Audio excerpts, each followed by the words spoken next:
We're popping YouTubers at the time, and then we get this TV deal after doing some pilots. You're familiar with TV, traditional media. See, it's called traditional media now, like a bygone era where you got mad cameras. The lights are huge. These cameras are this big to shoot food. How do you shoot your food? Phone. Yeah. We're filming, but we got a showrunner, a producer. We got kind of someone that's like, hey, can you say this brisket ramen in Denver cooked by this guy is like the best you've ever had? My bro's like, no, I'm not saying that. 6 years ago, people would ask us, hey, do you think you're gonna do YouTube forever? Guys, we just got this shit popping. What do you talk? Why? First of all, I'd always tell them, what makes you say we can't do YouTube in 10 years?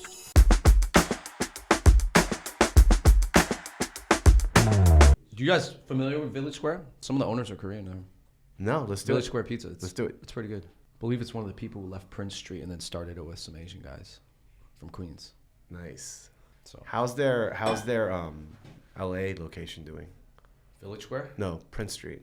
I have no idea. Yeah. I don't know. I just don't think LA eats pizza like that unless it's like East Coast transplants. Yeah. That might be eating it, but LA is like, I don't know what location. I'm not, I heard that they have one, but I haven't been there. So I have no idea. I have no intel on it, but I know that Prince Street obviously is a thing. They have all the celebrities on the wall. You know, Sugarfish has to end up here. Prince Street has to end up there. Like, it's all... Yeah, you exchange chains, yeah, for sure. Yeah, for sure. I mean, they have there's a decent pizza spot in Little Tokyo, LA. There's one on Fairfax, I think, that does well, because Fairfax Streetwear is going to have that kind of like pizza crowd. So is Fairfax still a thing? Well, I've been here since 2020, and I haven't been back to Fairfax in like 5 years. So I don't fully know. No, we think that the right now is the death of the middle, right? And streetwear is sort of middle. Mm-hmm. You know, so LVMH is higher profits, higher market cap than ever before. But anyone in the middle, you either have to be that where you promote exclusivity and prestige, or on the other end you have to promote accessibility and utility, right? So Shein and Uniqlo and H&M and actually like Old Navy, they're having record profits. But if you're Banana Republic or if you're a streetwear brand where you're charging $60 for a t-shirt, but you're not LVMH, it's going to be really hard. How about this? I'll be more specific. What do you think about the death of the gigantic juggernaut middle? Because I think that there's a lot of brands that are still in the middle, but it's now dispersed across a bunch of different like personal brands. Like everybody, all of our friends, like we have like probably at least 10 friends or 5 friends who have like really good brands that are more in the middle price, that are doing well for themselves, but maybe they won't turn into these juggernauts. I love that. I love that. Yeah. So I call it the barbell theory, right? In order to succeed, and by success, you're right. I'm thinking of success meaning scale, right?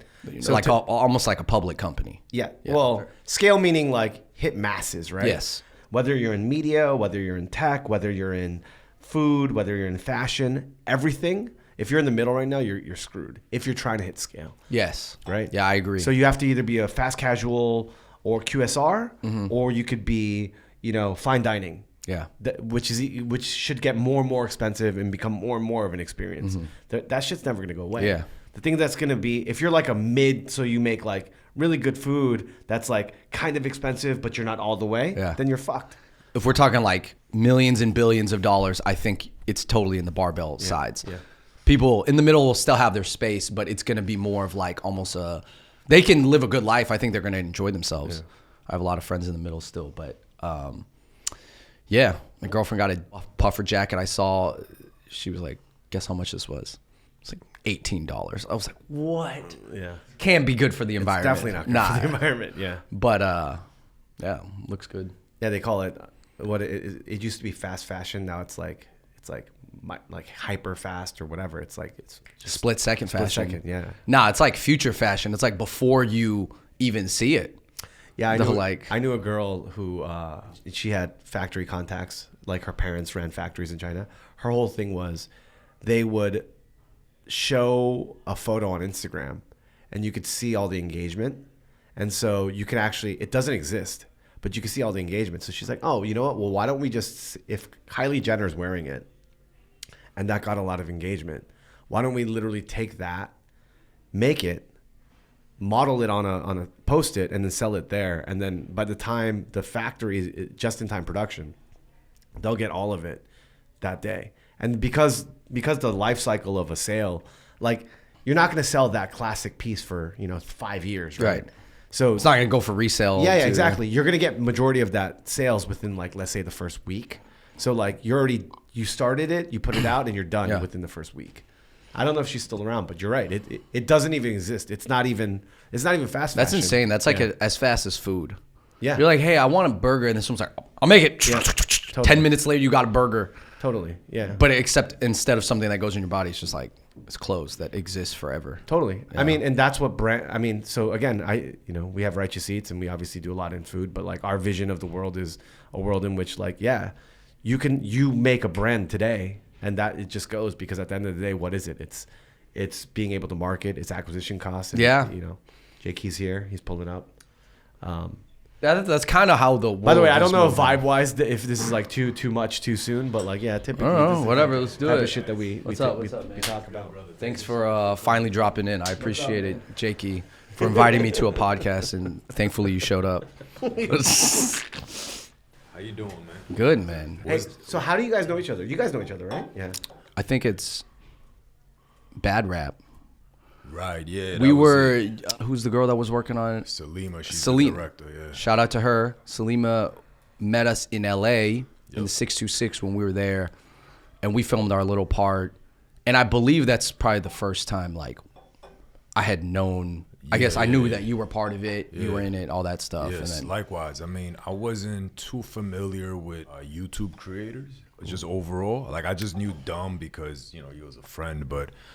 And then Salima was like, yo, we should interview the Funk Bros. And I wasn't familiar with y'all work at the time. And then I learned about it. And then I think it was like a few years later, I saw you guys just randomly in New York. And I believe I introduced myself. And then we were just chopping it up. And ever since then. Was that at Fat Buddha, I think? It probably was. I remember talking to you at Fat Buddha outside. It probably was. Yeah, shout out to Cliff. So I think that's how we first met, and then ever since then we would just randomly bump into each other in different. For some reason, I always thought that you guys were stationed in LA just because of your YouTube presence and your overall like the content, a lot of the content that you guys made, and but you've been stationed out in New York for the last 6-7 years. Well, right? I think you guys did a stint, then left, then did a stint again. Is that You're correct? Yeah. We went back and forth to New York multiple times. So we've actually, this is our technically third time moving to New York, but this is the longest stint. I want to be here for a while, if not forever. Right when they started opening up that 35% indoor dining with the Shields, and then that's when we had moved to New York, and we got like a cool deal on our apartment. So we were like, yo, we got to go, because we spent the bulk of COVID in LA, But yeah, I mean, LA, great for a lot of different reasons, which we could talk about, but I'm glad I'm here. Yeah. How's your brother doing, by the way? Dave is good. Dave is good. He is in the city. You're the younger brother, I'm the right? younger brother. Yeah, so I have a younger brother, and we're about like 18 months apart. And I love him. That's fairly close. Yeah, I love him, but I don't see myself ever having a long-term working relationship with him. And he's aware of this too. Like, this is not news. 100%. This isn't. He's not gonna watch this and be like, "Nah, not at all." I thought you'd never say that, big bro. Nah, not at all. So he's very aware of it. So I was curious, like, you've worked with your brother on building a business for the last decade plus. Plus more, yeah. Yeah. So how does like that dynamic work out? And do you guys still live together? Yeah, we still currently live together. I would say, man, I know that for as much time that we've spent together and worked together and just grew up together and hung out with each other, like, I think that it is uncommon to see brothers, to be honest, like, do it like this. And especially Asian brothers, and especially, to be honest, Chinese brothers. Like, I think it's even less, it just gets less and less common. So I think that we both deserve credit for that. I think that's cool. I think that we're different enough people so we can kind of like complement each other to an extent. That's not to say we haven't had our arguments and our flare-ups and all that stuff, but I think we're very like mission focused, and at the end of the day we grew up hanging out with each other. And David being the older brother, he helped me obviously get into a lot of the stuff. Like, I got into the stuff that he got into, but earlier on in my life, right? Because I'm a little bit younger. So we started playing basketball at the same time, or we started getting into rap and like hip hop at the same time. Because if he got into it at the time, I was getting into it. Can I ask how big is the age gap? How many years apart? It's like 2. 2 years? Okay. Yeah. So it's like, it's actually close enough to still be friends with each other's friends. You know, we're not like that. Right. We're not like 7 years apart where it's like now it's like almost a half a generational difference, you know what I mean? Or like a cultural difference. Yeah. I mean, definitely. I mean, I understand why people don't work with family though, because like some of those talks or arguments or disagreements that we've had, or like I could see how that would tear certain people apart, but it didn't tear us apart. Because I think that it's just like any other relationship. Like if you have a business partner, right? You're going to have, you guys going to disagree on certain things, but how do you guys resolve that? Right. And that's pretty much like people say the same thing about a marriage too, you know? So We say we're married all the time. I mean, Yeah. a business, if you're really in a true business and you're truly trying to build, like we were married. Exactly. We're No. married. I'm married in life and I'm married in business. that's your work husband. Yeah. I mean, it's 100%. essentially a Catholic wedding. Yeah. You know Yeah. what I mean? You know, like if you're going into a business with somebody, like you're not looking at it. Well, you as if share a there's bank account. You Yeah. share. There's no prenups. You know what I mean? This is what this is. you Yeah, know? especially going 50-50. There's unless you guys. Well, so here's the thing. Like when we ask that question, I think so. I ask out of wonderment and out of like I admire that so Yeah, much. Right? I definitely admire that. Huge admiration because I think this is just my take, but like I think there's nothing whacker than when siblings don't get along. Right? Yeah. Yeah. Yeah. Like, and you see that shit all the time. And I don't know if it's cultural, but it's like, oh, I can't stand my brother, or Yeah, fucking, yeah. I hate my sister, or whatever. I'm just like, what kind of like, what happened that like literally the people that you grew up with, you're not tight. You know what I'm saying? Yeah. Yeah. But- I agree 100%. Like you ask, what was so serious that happened? Yeah. Now, obviously, there could be these little internal dynamics. There's like jealousy, envy. Oh, you were treated this way from mom and dad. All that stuff. That's all can be kind of true and have happened, but also doesn't fully justify. You know, but also you're right. It's on the parents to kind of do things that bond them together. Like I have 2 nephews. As an uncle, I am gonna feel some of that mission to be like, no, these guys got to be at least bros. They don't have to work together like me and David. So you have your brother, and do you have a sister? Yeah, I have an older I sister. found okay. out today. I didn't know. Okay, Yeah, I got just you. slipped that in Yeah. there. Yeah, I have an Yeah. older sister who has 2 boys. Because I was like, David lives with you and he has kids, like you know what I mean? Like Not yet. Yeah, Not not yet. yet. Got you. but like, yeah, so I agree that that's super whack. And I think that sometimes in Asian families, there is a lot of competition. And not to say that parents mean it to turn out this way, but parents do train both of their, like all their kids to be very competitive and then not. And here's the other thing that a lot of traditional Asian parents don't build into their children is like them having conflict resolution. I think conflict resolution really there's like none of it in our parents' generation, in at least a Western sense, like well, what communicative conflict- way. Yeah. Well, what do you mean conflict? No, There's no conflict, right? Like, stuff is edict. When they say stuff, that's the way it goes. Like, there's no questioning. You're right. When you're like, you know, I always think there's no struggle, there's no nothing. This is all just a part of it. And by the way, there's wisdom to that. There's wisdom to the calling of something bigger than themselves. But then, dude, there's also like the burden of that too, right? So when I say like, one thing that I used to always ask my grandma, or my grandmother especially, be like, hey, tell us when, you know, so what was it like? You try to understand, right? And she's like, why you want to know about that? That's all in the past. Why you want to know about that? You know? Like, there's no conflict. You know what I'm saying? There's no conflict resolution. You guys shouldn't be fighting. You know? We talk about this stuff all the time, like mental health, for example, right? Dude, like, why you talk to somebody, like, what do you mean? Like, you know, you don't, in our communities, in Asian communities, none of that. You know, you don't talk about any of that stuff. You're just like, this is what it is, and that's what it is. right? You mean it's kind of like I don't even think it's an eating that. Asian thing. Maybe it's just like. I Well, mean, it's definitely an Asian thing. It's definitely an immigrant thing. It's definitely it's a an class immigrant thing, thing, class probably, thing. Yeah. So like, you know, you don't like share dirty laundries outside the crib. You know, like whatever that But happens what between I the mean is, couple like- stays between the couple. You know what I mean? But what I'm saying is, I think the point that Andrew was trying to make was like, when you and your brother fight, right? There wasn't a time where you guys sat down and said like, okay, so what happened? Right, What do you right, guys right. really did? Yeah. But by the way, that is all of that what I'm mentioning. That's a privilege thing. Like, if you're trying to survive as an immigrant family, you think you have time to sit down? Oh, with you're two just kids? saying it's like an unsaid, undiscussed thing. So like people just drift apart in families, and then like I think on the outside as like a kid, you're like wondering why, but you're just like yeah, and then like nothing happened. But we just don't We don't talk about f anything. with, F with each other Right. like that, and I'm just like yeah. So you're right in the sense that there's zero discussion of it, Yeah, totally. which is weird. And But it seems like you guys have a lot of discussions because you guys are not only brothers, but y'all business partners as well. yeah. You know, I mean, people view the world differently. I think there was this one quote that always stuck with me for years. It was like, do you view the world as a battleground or as a playground?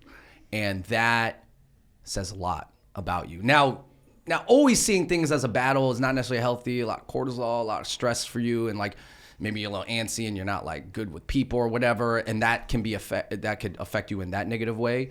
But if you see things as a playground, you're not really going to take things seriously, and you don't see like how the world actually works, because like the truth is there is game theory. The truth is that there are maybe not like ops in the physical way, but there are people who are going to be a barrier to you. You know what I mean? Like I'm not like trying to preach like 48 laws of power or whatever that stuff is, but I'm just saying like we all understand that there is adversaries or struggles or barriers to getting what you want in life, right? So if you're in a playground mindset, you're just going to think about how to have fun and like just make the best of your situation, which is not wrong. That's good. You need people like that. But then also to see it like a battleground, that means like you're going to work through these things. It's like if we're on a platoon together, it don't matter if we hate each other and we don't like each other. It's like mission first. So that's a very interesting question and a theory. But like, so do you guys both have the same view or a different view? Because I could see it being good for either. Yeah, I think we view the world mostly, we can agree mostly on how we view the world. Maybe not 100%, but I think like arbitrarily, do you see it as- 85%. Do you see Wow, it as a playground or a battleground? If you want to do something in life that is difficult, you have to almost see it kind of as a battleground. Yeah. I don't see how else, especially as like a kid who's not ultra privileged, who's a minority, who's like, you know, and different minorities have different struggles, but it's like, if you don't come from a place of privilege in that field, then, I mean, you have to just work and you have to get through the mud. How do you get through the mud? Like sometimes you got to crawl in the mud. Yeah. And if crawling in the mud is something that you just so hate. I have friends in LA who like visited one of the houses that we were living at a long time ago. And he comes from a little bit better background, I guess, financially. And then he's like, oh, dude, if I had to live like this, he's like jokingly, dude, if I had to live like this, I'd just quit. Yeah. And I was like, see, that never even occurred to me. Yeah. You know, I'm always looking at things from the angle of gray, you know what I mean? So like I feel like a basketball game is a playground where people partake in it as a battle in many good ways. point. So But you don't have a leaning. yeah, I don't necessarily have a leaning. Yeah. Cool. What are you? My leaning, and I've gone on both sides. And you of can that. be both at yeah, different times. Yeah. I think it is a continuum, and I think you're gonna vacillate between the two sides. But I think my default is looking at life as a battleground. Speaking of battleground and playground, I'm curious, man, like how did the whole YouTube thing happen? Did it happen because it was a playground that you guys just wanted to have fun? Or did y'all go into YouTube thinking like, yo, we're going to start our own channel, we're going to kill it, we're going to take out the competition? Can I guess what it was? I actually think you guys were probably, because I'm pretty familiar, and I think we came from the same time, right? Yeah. So like we were in the same definitely place. ran into each other yeah, in yeah. LA multiple yeah, times. Same Yeah. time, same place. The thing. A lot of people don't know. You're like people want to call me a YouTuber OG. You are like a OG Thank from you, maybe thank the you. more the background Yeah, side. definitely. You've been a move maker and a wave maker Thank you, in thank that you. space for many, many years. Thank you. Yeah, and again, I think back then I thought it was all about doing it behind the scenes. Like, you know what it is? You know, it's like you could be the guy, but I always wanted to be the guy in the room that only the people that should know. You know what I'm saying? That's cool. It's like Yeah. like a real G moves in We silence, need you. right? We need people like you. Yeah, but then now everyone needs to have a platform and a community, and if you're not advocating for yourself, you know, or even just giving game out at scale, then what are you really doing? So finally, 15 years later, you're like a YouTuber now. Funny. Yeah, super You're funny. social media. Yeah. I mean, now you're a social media guru. Now you get But to. let's go back to the question. You said that you were about Go to ahead, guess if it was going I think Battleground. I think Battleground. And I think one of the things that always stood out about you guys, you and David, was you guys were very driven at like getting it done. For me, it was so obvious that you guys were also extremely hardworking and very driven towards getting what you guys wanted. And that literally started by saying, "Oh wait, I think this YouTube thing is kind of popping off in LA. We're gonna move there. We're gonna move there. And not only are we gonna move there, we're gonna go to every party. We're gonna reach out and like unapologetically and say like, oh shoot." And I was telling him earlier, like first thing I saw was when they reached out to Teddy. You know, Teddy's a good friend of David mine. interviewed Teddy Z, and that was like, right? And that's just on some like, why not? Because Teddy at the time was studio head, doing all these things, and they're like, oh, I'm gonna do this. So in my mind, I'm like, oh, they already see it, and then they're just going, collab, this, that, building channels, building new formats. So I don't know. When I look at that, I'm probably like, I'm thinking that seems way more Battleground strategic than just having fun. yeah. I mean, I kind of agree. I mean, you kind of nailed definitely part of it. Is like, I think for us growing up in Seattle, we had so much like energy for entertainment. We were involved in live entertainment, hosting all the gigs. Like I opened up for Big Sean his first time in Seattle. That's very weird to say now that you know who I am. Right now, it's a different time. But so it's like, man, doing all that stuff, we just had a hunger for it. And we actually, to be honest, I think naturally we're going to lean into stand-up comedy and music. Wait, hold up. Go back a little bit. Where in Seattle y'all grew up? Like South Seattle, South Side, Kent is a suburb south of Seattle. Okay.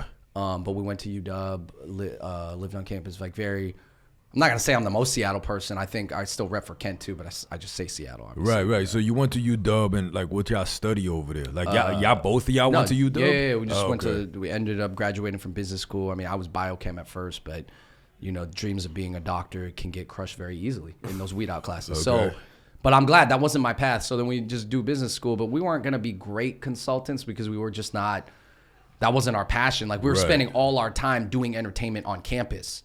Like and, what kind? and Like luckily, what? Like doing shows? yeah, just- like hosting. David started doing comedy first.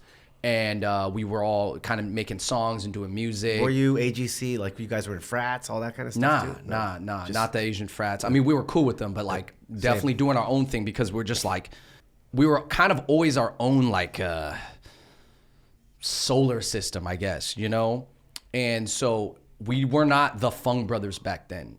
Nobody really called us that. They would say Andrew and David. So then we hosted this show, Retro Open Mic, which was actually not even an Asian show at all. It was actually predominantly black. And it was like that. And shout out to Jaleesa Trap, who like helped put us on. But that was like passion. That was such a cool project for us. And we grew a lot from that. It was essentially like Def Poetry Comedy Slam together, where you got musicians and open mic. It was like an urban open mic, essentially. So you guys were constantly organizing, but you guys at the same time y'all had like this drive to be entertainers. I would say getting a lot of reps in. Right. Yeah, and that entertainment bone was always in us, but we always also had like, and shout out to my brother, he always had the super macro visions, but it was still always rooted in like explaining being Asian and always being pro-Asian, and we never strayed from that. You know, we never tried to do anything that we thought was selling out just for a laugh. Or if we did, we'd go back and revise that. If I did, like, we'd have a conversation. That's not the mission, right?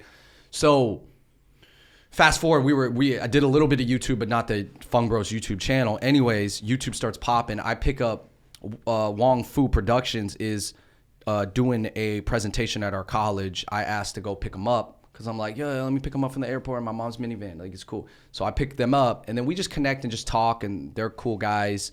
And I got a lot of love for them. And from there, it just kind of like the brain starts going, and it's like, what am I going to do after college, blah, blah, blah.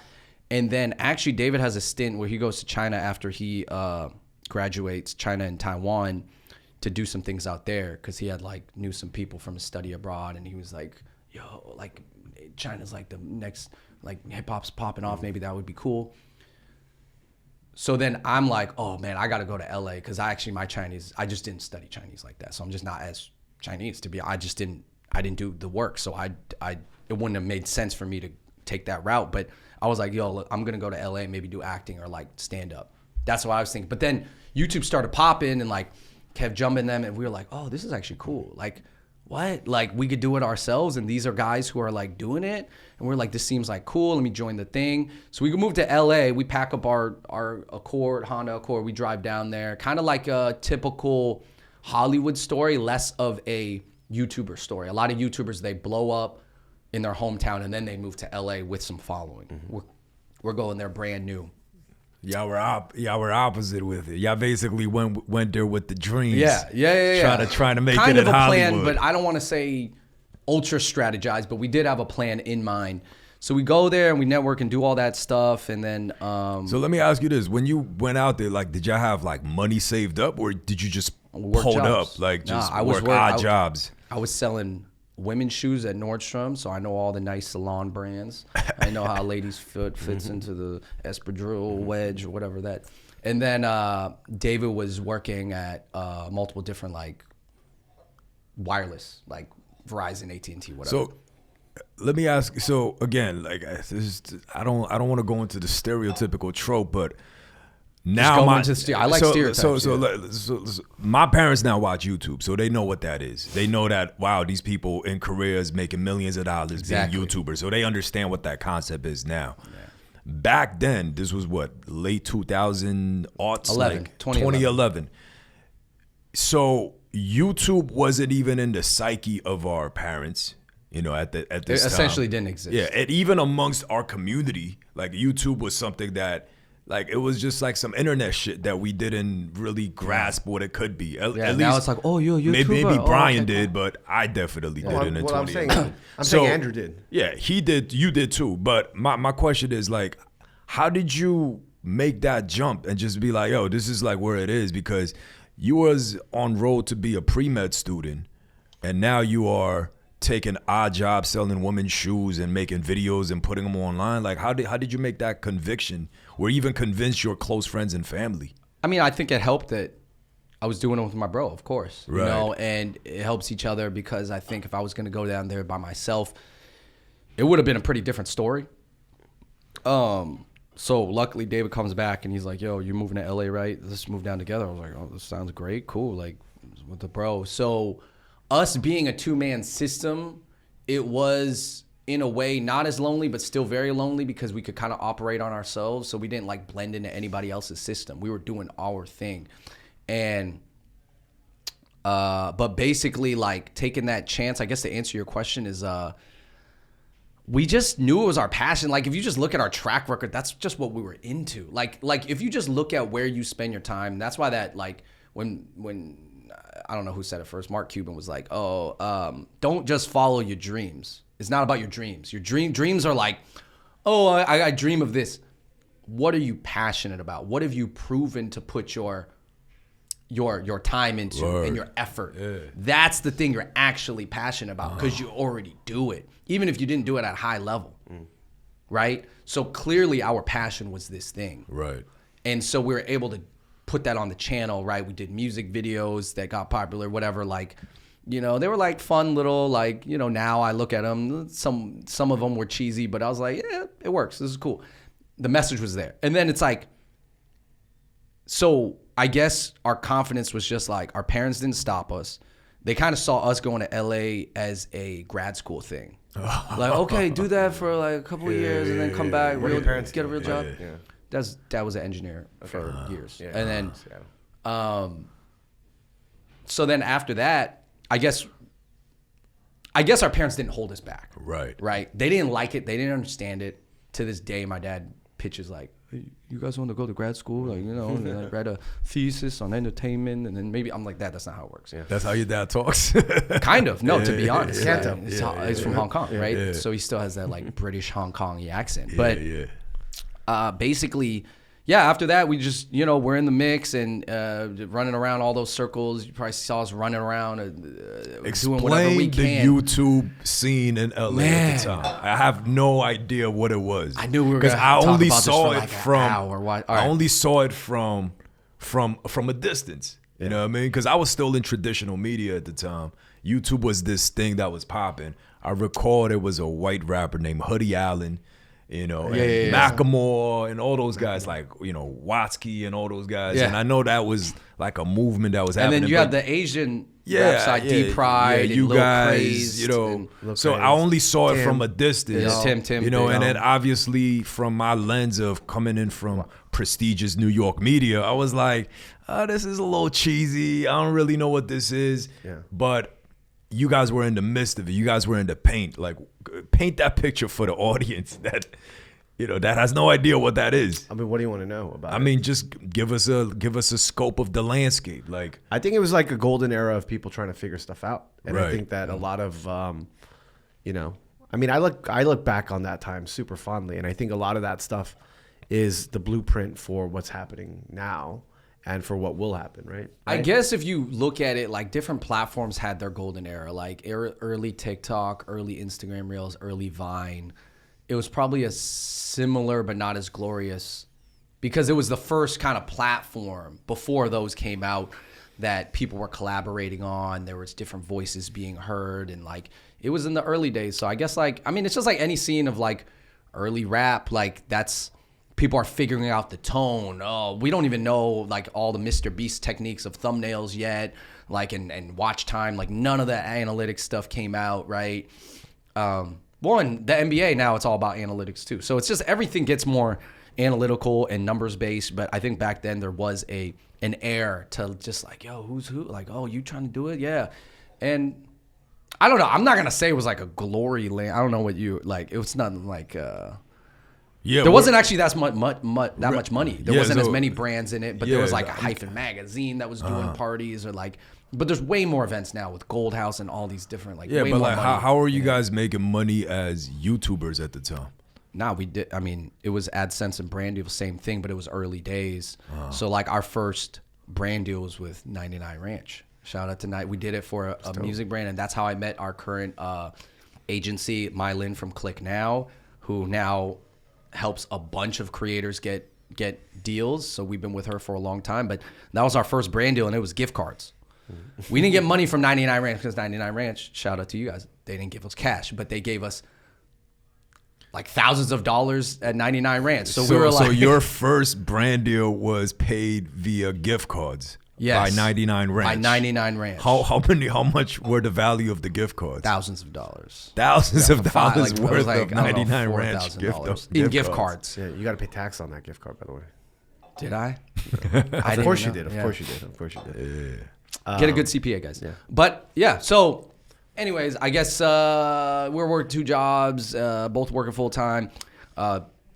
David quits earlier to lead the channel, and then I'm working because I have a flexible schedule, and I make decent commission at selling salon shoes, putting Miu Mius and Valentinos on women's foot. So then I quit, and then we're going full time, and we're just like chugging along, and then like. But you only had a 99 Ranch deal. What made you guys be like, yo, we're gonna go full time? Oh, well, I saved up. Was AdSense starting to pick up? AdSense a little bit, but really I just saved up, and you just save up and you just take that leap. You have to take. Everybody has to take a leap at some points, whether it's a big leap, a small leap. You got to take a jump, and we jumped. Yeah. You guys never signed with an MCN either, right? We did. We were with Maker early on. You were? Yeah. Maker was our MCN for a long time, and then they went down. Who was your point? I think the first guy was I want to say his name was Adam. A chill white dude, kind of tall. Adam was cool, but Ben Bezaneh. Do you know Ben? I know Ben. Ben was our very first. That's actually. So funny. Okay. Ben's a comedian now, and he's hilarious. Shout out to Ben. I mean, you guys were OG YouTubers, very successful. I call it second wave OG. Second wave OG. Wang Fu, Tim, Kev Jumba, first wave of the Asian YouTubers. Yeah. Ryan Higa, of course. Yes. That's right. Yeah, that's great. What wave are we on now? Well, I think this next wave includes all the different platforms and TikTok. So honestly, I lost track when TikTok dropped. I don't know. We're on like 5th, 6th wave. I don't know. Yeah. In Asians. Just talking about Asians. Yeah, Asian like Americans. like this. Let's just our 5th generation. Yeah. Fine. Are you up on the newest generation, by the way? I think Jeremy and Nectar, those guys, they're part of that. Yeah, definitely. 949. Yeah. Yes, All I those would say guys, yeah. so. I mean, Jeremy's even older. Like they're even Jeremy's older. older, but in terms of him and his brand being a personality-driven platform or content channel, I would say, Jeremy Kim, right? He makes great content. Oh no, he's great. I love Jeremy. Good job. Maybe Ethan. Do you know Ethan Uncurated? I think Ethan is like a generation after, because even the way he approaches stuff, like his perspective, like if me and Chris Cho are in the same wave, you know what I mean? Like Chef Ethan Chris and Cho? Okay, if we're in the same wave, like the way that Ethan makes content and the way he approaches things is so funny. I wonder very different. I wonder what wave you're in then. I don't even know, dog. You know what I mean? I guess I'm wave, whatever the wave that Chris was, so funny. picking up on TikTok, because I started in 2020. But when's your wave come? When's your peak? Like I would don't want to say say- peak, but wave. Like we all have seen waves come and go. It's like surfing, like so you gotta definitely. paddle out, paddle. You see a wave, jump on it, ride it, ride it. The number that I got to right now essentially all accumulated in between 2020 and 2022. So it was like that 2-year window. Okay. And I've been kind of stagnant for the last 2 years. Okay. Whereas Righteous Eats as a channel has grown. Can we actually do that as a fun exercise? So if you guys are second wave, who's in the third wave? Third wave is I don't know if you know Linda D, Richie Lee. Richie runs a really big D2C clothing brand right now. He kills it, man. Richie, I'm What's so it proud called? of him. Richie Lee collection. Oh, okay. I'm wearing its jeans right now. Oh, word? Yeah. Yeah, He makes that's like what's up. cut and sewn. It's not like a t-shirt brand. But Richie and then And this person is based in LA? no, Seattle. He's our boy from Okay. Seattle. Say we word. helped launch his channel in LA. He came down because he saw us doing our thing, and Richie is my best friend since like third grade. A lot of And, Seattle pride. Yeah. Vietnamese guy, always into cool stuff. Always had great style. Always Right. hilarious. I thought he was funnier than me on a personal level. And then he was like, yo, I see you guys are doing the YouTube thing. Like, I'm just worried. Like, I want to like come down and like see what's up. And then Dave was like, yo, come down, move down, hurry. And then we're like, all right, let's do it. And then we're just like putting Richie through the boot camp, and just helping him. We're living together. It's a fun time. Everybody's growing. He's figuring it out. And then he takes it back to Seattle. You got to move back to Seattle. And then he turns it into this monster. Like, and I'm not surprised you guys haven't heard of it, but like in its space, they do so many numbers. Like he's paired up with people in OC now, manufacturers and stuff like that. The leverage. And then, so And he took it to like another stratosphere. I'm so happy for So him. Richie's probably like 2014 to 2018. Launched 2015, growing 2016. And then Guava Juice guys, I think that's around the same wave 3. Those Roy Wasabi and the Wasabi guys. Yep. And then who else? And then wave 4, I would say is I think that's when you start seeing a lot of like the foodie chef content. Totally. And like, I know he's not Asian, but like kind of that stage of Cooking with Babish is like when he blows up. And then everybody that is like comes connected to that. 100%. That's like squarely 2017 to 2019 probably. And then pandemic bursts a whole bunch of TikTokers. Viners kind of make their way back into YouTube and all this stuff. And then wave 5, I think, is essentially the good Asians that are now becoming creators. So it's the bankers that are doing personal finance. Yeah. It's the startup people. It's the Jay Hoovies. It's all those folks that are like, okay, cool. Like, When you said good Asians, like the people that were on the stereotypical path. I guess Yeah, corporate. Right. yeah, they're corporate Asians. Right. But they were inspired by all the generations before. Yeah, and now but- they know how to make content Right. because they also specialize. So it's like I follow Brian Shu, who's based out of New York. He's the stats guy. Yeah. This is it. He's like, you probably seen the video. And he's from the corporate world. That's not his full time, but like he's making an impact. I see that homie. I don't know. I forget his name, but he's like this tall, good-looking cat. He does like real estate. real estate, Yeah. and he sells all the like. Some of the Asian or the what? He's an Asian cat, like luxury condos I think he's and joint. Korean. He shows Yeah. like the $13 million. Yeah. Korean yeah. Ryan Serhan. Yeah, Korean Ryan Cernan. Say word. Sorry, Shout out to Ryan. Shout out to Ryan though. Oh, Jimmy Zhang. I don't know if you guys know him. He's from New York originally. He's like Right. wave 4, I want. So like I would say like me, Chris Cho, Cafe Maddie, like we are all pandemic babies. Like, Yes. we started making content because of the pandemic during that time. So That's a whole generation on. yeah. So I So mean, is that 4 or 5? I would say I'd that's say 5. I'd say 5. Yeah, 5. 5. And then maybe we're starting to see 6. Yes. Because Yeah, these are people who, after the pandemic, Yeah. after you guys, Yeah, and I think 6 in the Asian American. It'll be interesting to see where the Asian American. Oh, you know what? Actually, yeah, there's so much Asian American wave 5. Yeah. From like the families, you see that stuff on TikTok, like the family in Virginia, the family in Irvine, like the dad doing like the funny stuff or like sneak. I don't know where they're at, but yeah, I'm probably Yes. have come across it. Right. So it's just like, I think it's a lot of the families and older folks that saw the stuff and the success and essentially the traction that you guys were getting that were like, cool, I'll do this. Yeah, those are the people. Everybody from like wave 4 and up, they call us OGs. Yeah, that's what they I'm don't saying. know that I'm wave 2. I'm like, trust, like, if I'm 10 plus years in the game, there's people who are 15. Yeah, we started in 2009. Tim De La Ghetto Wong Fu, 15 years Yeah. in. Yep. They're still going. Yep. You know. David Choi. Yes, David Choi. Yeah, he does apps now. He does something different. So, but yeah, man, I think it's like what I'm seeing that I love.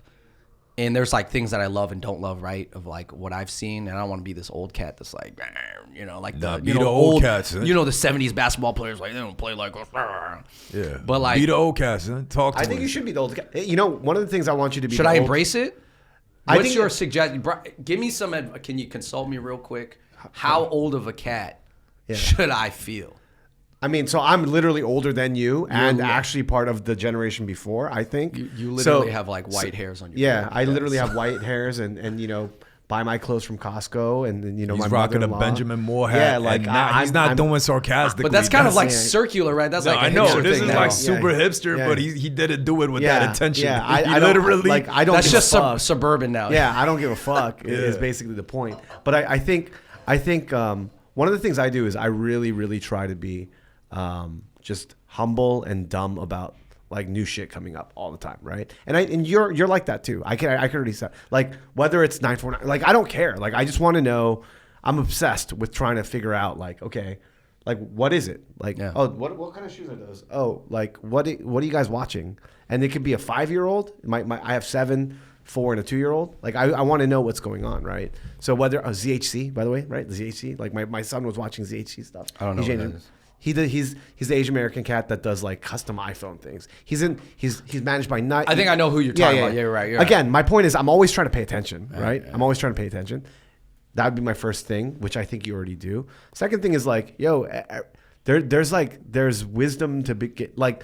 There's a dope thing about getting older and just knowing more, right? So when I want you to be an old guy, and we have these conversations privately, I want to know about what your TV deal.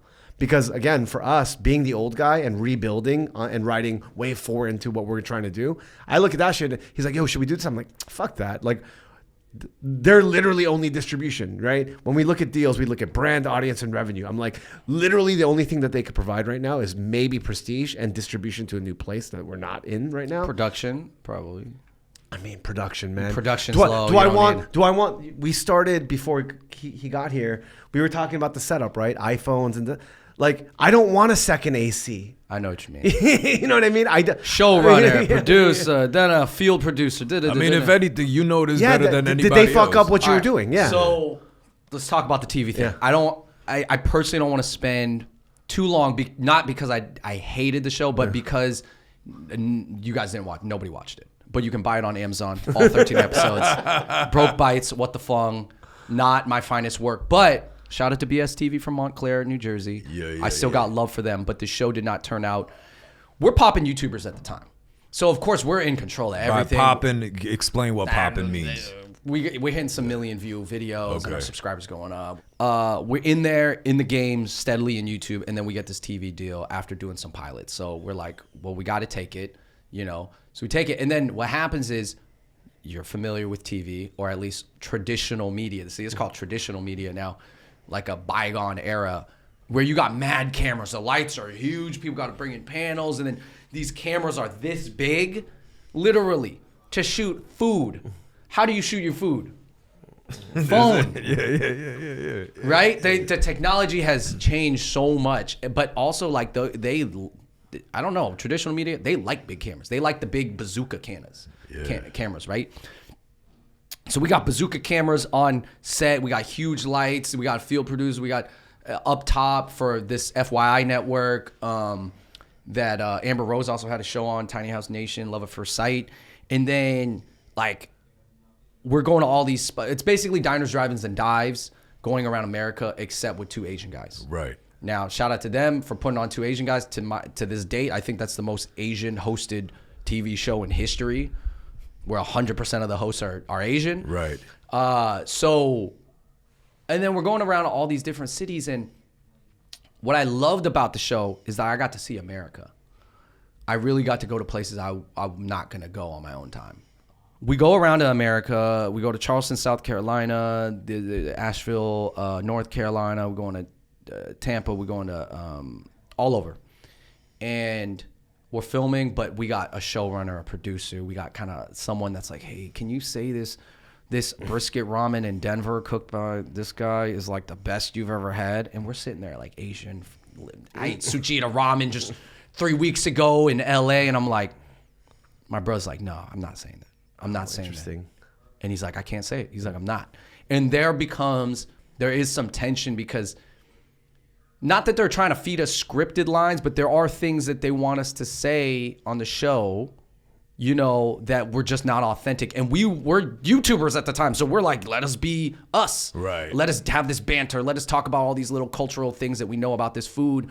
And they're just like, we're probably going to get cut out in the edit because we got to move fast because, there's a schedule and you have to move the arc and then you're blah, blah, blah, all this stuff. And we're just like, So we finish it, but we probably don't play as nice in the post of the show as we could have. Like, could have taken a few more meetings and stuff like that. So, apologies on that side. So in terms of the actual production, you guys didn't enjoy that process? Nah, because the huge ass cameras, even though the crew was cool, crew, they gave us like a really cool crew, very diverse. It was like Korean DP. We had like black and Caribbean guys from New York on the squad. So it was fun to hang out and stuff.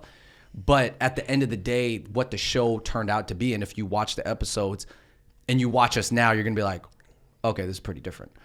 Like TV wasn't our priority after that. Even if we did little guest stints on this cooking show. It was like when Jen got the Rough Riders deal.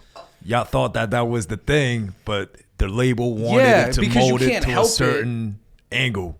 To think that if you get a TV show, that's your dream. Right. But if I were to ever do it again, I would do traditional media again, but I'd have to have way more creative control. Right. Absolutely, right? But this is a struggle with everybody.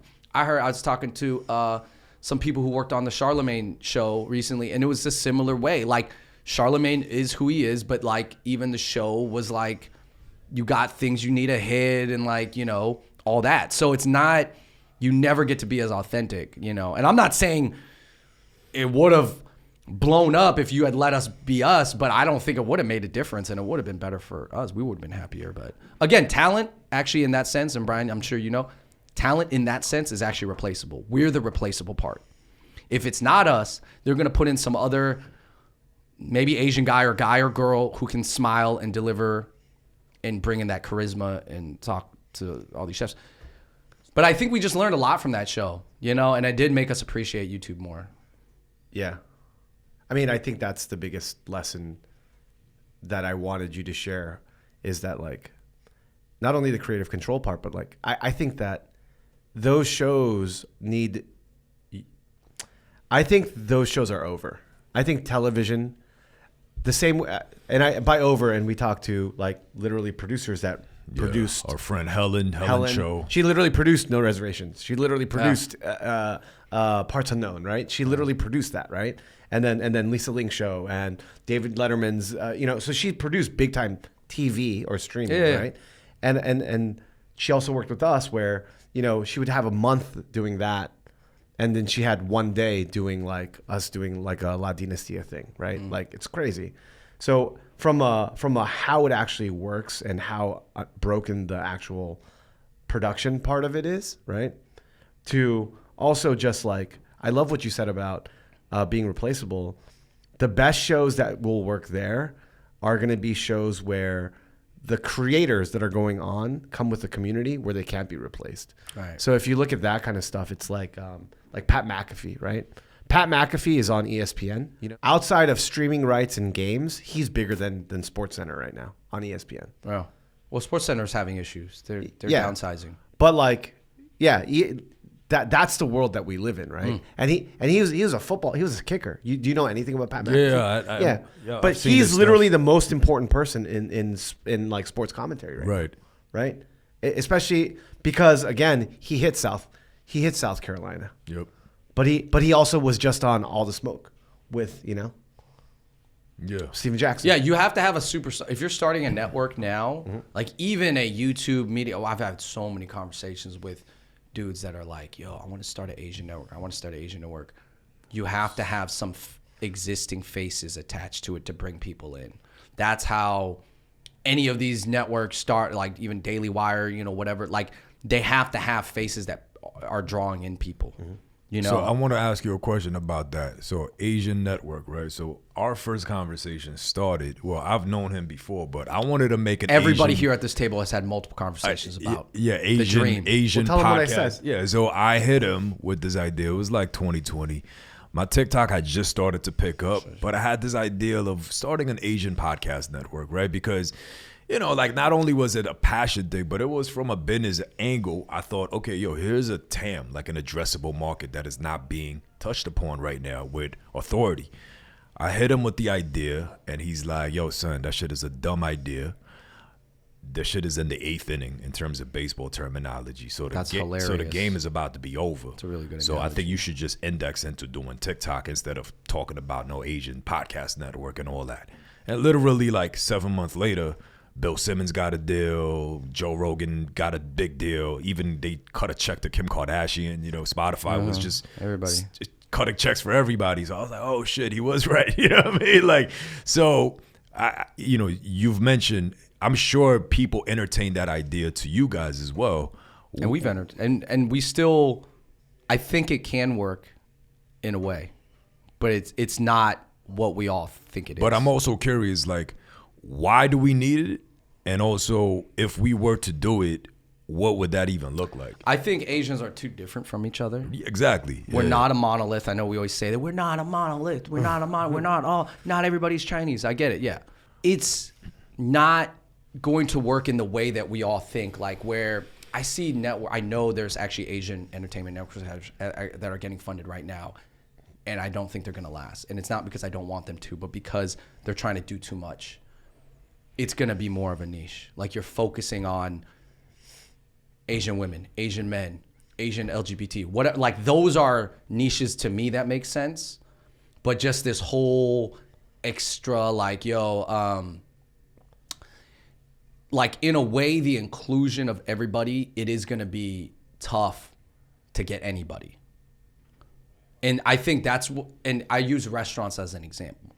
You ever go to a fusion restaurant that's like got like, oh, well, this is a Korean version of a Filipino dish with Thai and Chinese influences. Those restaurants never expand very far unless they're for the non-Asians, like Wagamama. That's actually from, I want to say Britain, England. Yeah. From England, yeah.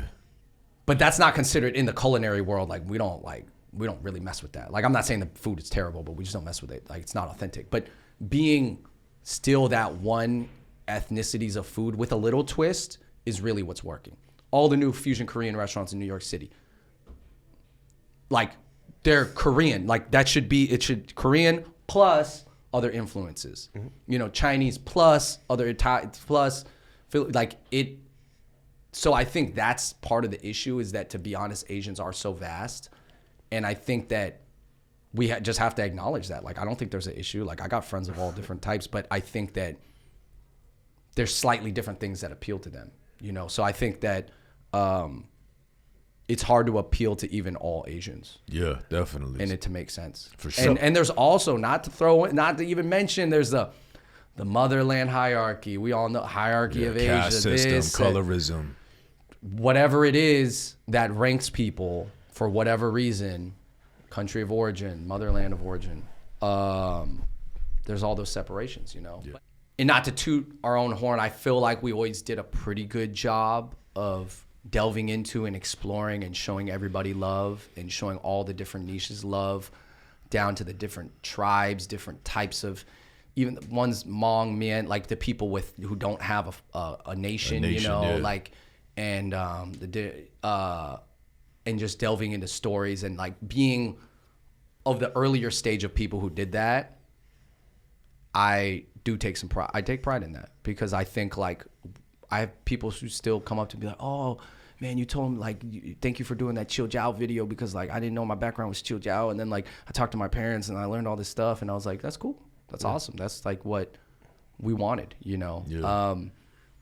But doing all that also reminded me, I was like, damn, Asians are diverse. Yeah. We're not gonna vote the same. We're not gonna think the same. We don't all look the same. And even though there are certain things that unite us, like largely, there's a lot that doesn't. Yeah. The idea of like seeing no representation or people that look like us, you know, playing sports or in music, like the shit that I cared about, or, you know, even in corporate America, shit I cared about, like it mattered, right? It definitely mattered. But now to my kids, they're growing up in a world where like Shohei Ohtani is the best baseball player, right? Of all time, probably. Yeah, of all time, right? They're growing up in a time where like, you know, they listen to Bad Bunny and Blackpink, and Peso At the same time, and at they the don't, same time, and they At the think same it's time. completely yeah, normal. Yeah. Or like That is not normal to a 25 and up year old. or Peso Pluma being number one, a Mexican artist being global number one for like 3 weeks, right? Amazing. Right after Miley Cyrus's Flowers. Like my kids know those songs like that. That's the world that they live in. They know New Jeans, you know what I'm saying? Yeah. Global for market. Yeah, so in that global market, for us to try to prop up and really advocate for something that you can't even prop up as a monolith. Oh, it's not a monolith. It's like, I think we're addressing the wrong problem. Yeah. I mean, it's an antiquated mindset. Yeah.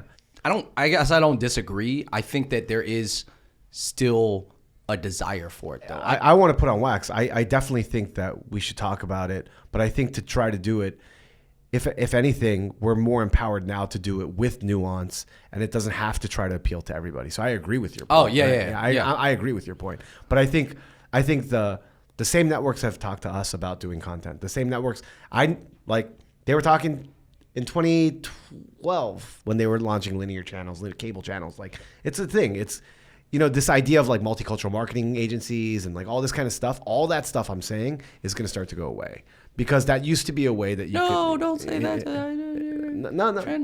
No. just kidding. Yeah. But I mean, I think, I know what you mean.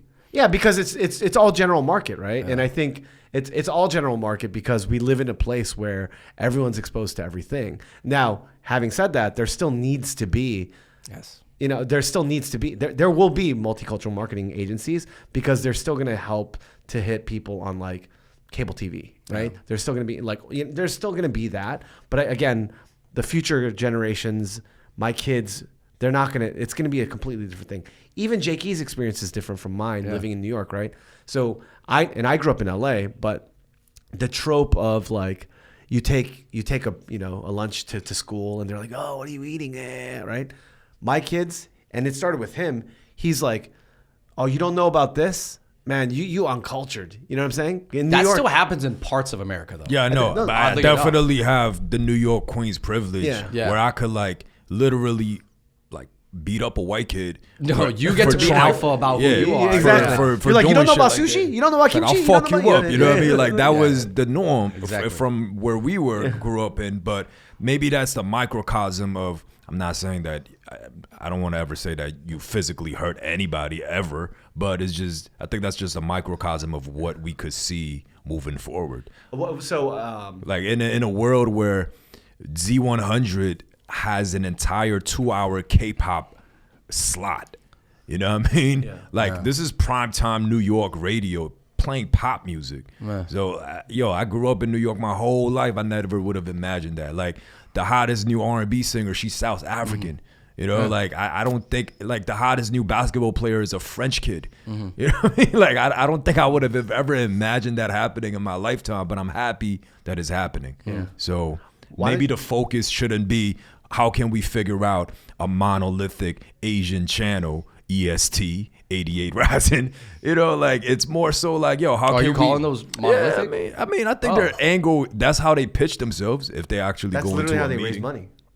They raise money on. I trying to saw be the that. 88 Rising deck. Oh, wait, what do you mean? You know what I mean? Oh, but they incorporate, I guess, no, that's The way they I don't know raise what you money mean. to white people is like, yo, we're going after Asians. And you know what? They like literally they're like, yo, we're going after the entire Chinese market.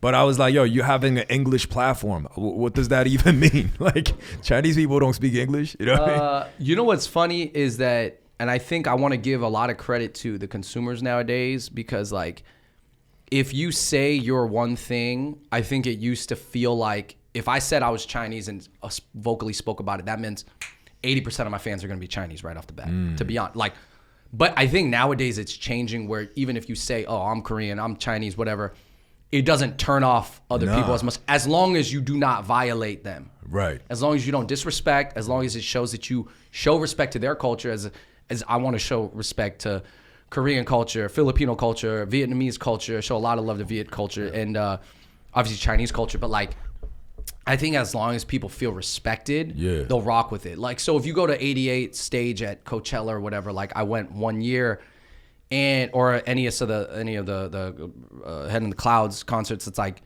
there is different types of people. There is obviously a bunch of Asians who you could say, they look like they might know each other, but, like, there's a lot of still different types of people. And I think that even though they're proudly Asian and a lot of their artists are from Asia and, like, literally international school in Asia, and that's why they're so good at English, it's like you're not turning off other people as much by saying who you are. Yeah. And I think it's important to say who you are. It's okay. 100%. There was comedians, I know Asian comedians back in the day that literally would not tell people whether they were Chinese or Korean because they thought it was going to split them, which at that time, maybe there was more truth to it. Right. To be honest, nowadays, less so. If you can represent everybody and people can feel it, I think it's more. Yeah, I mean, more open. Yeah, people in my comments, They're less I would tribal say majority of them are non-Asians.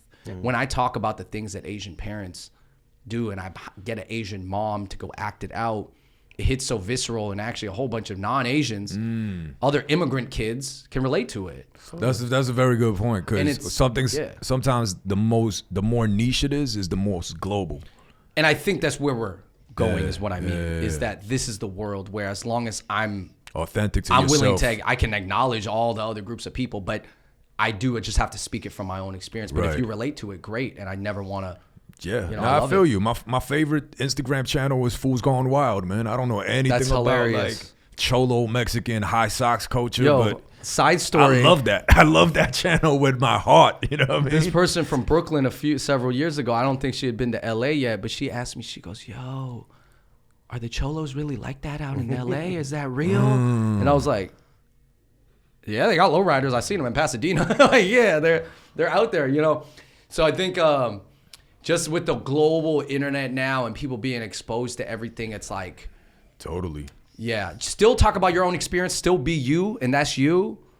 But as long as you're not, you know, you're open to everybody and it's legit and people can feel that vibe, I think it's great, you know? Yeah. So I think that to compliment 88 is what I'm saying, because of what they're doing. You know, they created cool products, or a product that a lot of people think is cool, and then now it appeals to more different types of people. And those types of people don't have to be, like, if you're a black kid who listens to 88, you don't have to be constantly like feel like, this is like different, or a white kid who listens to. Oh, totally. Well, I think when I look at 88, I'm like, I look at Joji, and people don't listen to him because he's Asian. People listen to him because he's like Brooklyn hipster music. He got his own thing. That's why he's unique. Right, Yeah, right. You know, so like, and they'll listen to like, you know, Phoebe Bridgers. Like, you know what I'm saying? It's that, right? With that said, Yeah. I know a lot of Asian kids who say their favorite rapper is Rich Brian, and I'm like, hey, no, shout out to. Yeah. But yeah, if that's you're obviously of a certain age, if that is your top rapper. Right. you know. Hey, so But he's good. Yeah. what do you tell us how you spend your day today? Like, what are you working on actually, now? what does your week look like Okay. as a So we're now content creator so of we a jump decade in plus into experience? the micro day to day. Yeah. Well, it's a good time. I'll talk about what we're working on. So we just did a comedy show at Sour Mouse. We sell out 75 seats every Congratulations, month, man. and it's fun. It's I get to bring on and meet a lot of different comedians, and Ronnie Chang stopped by, did a guest spot last year to kind of end off the year.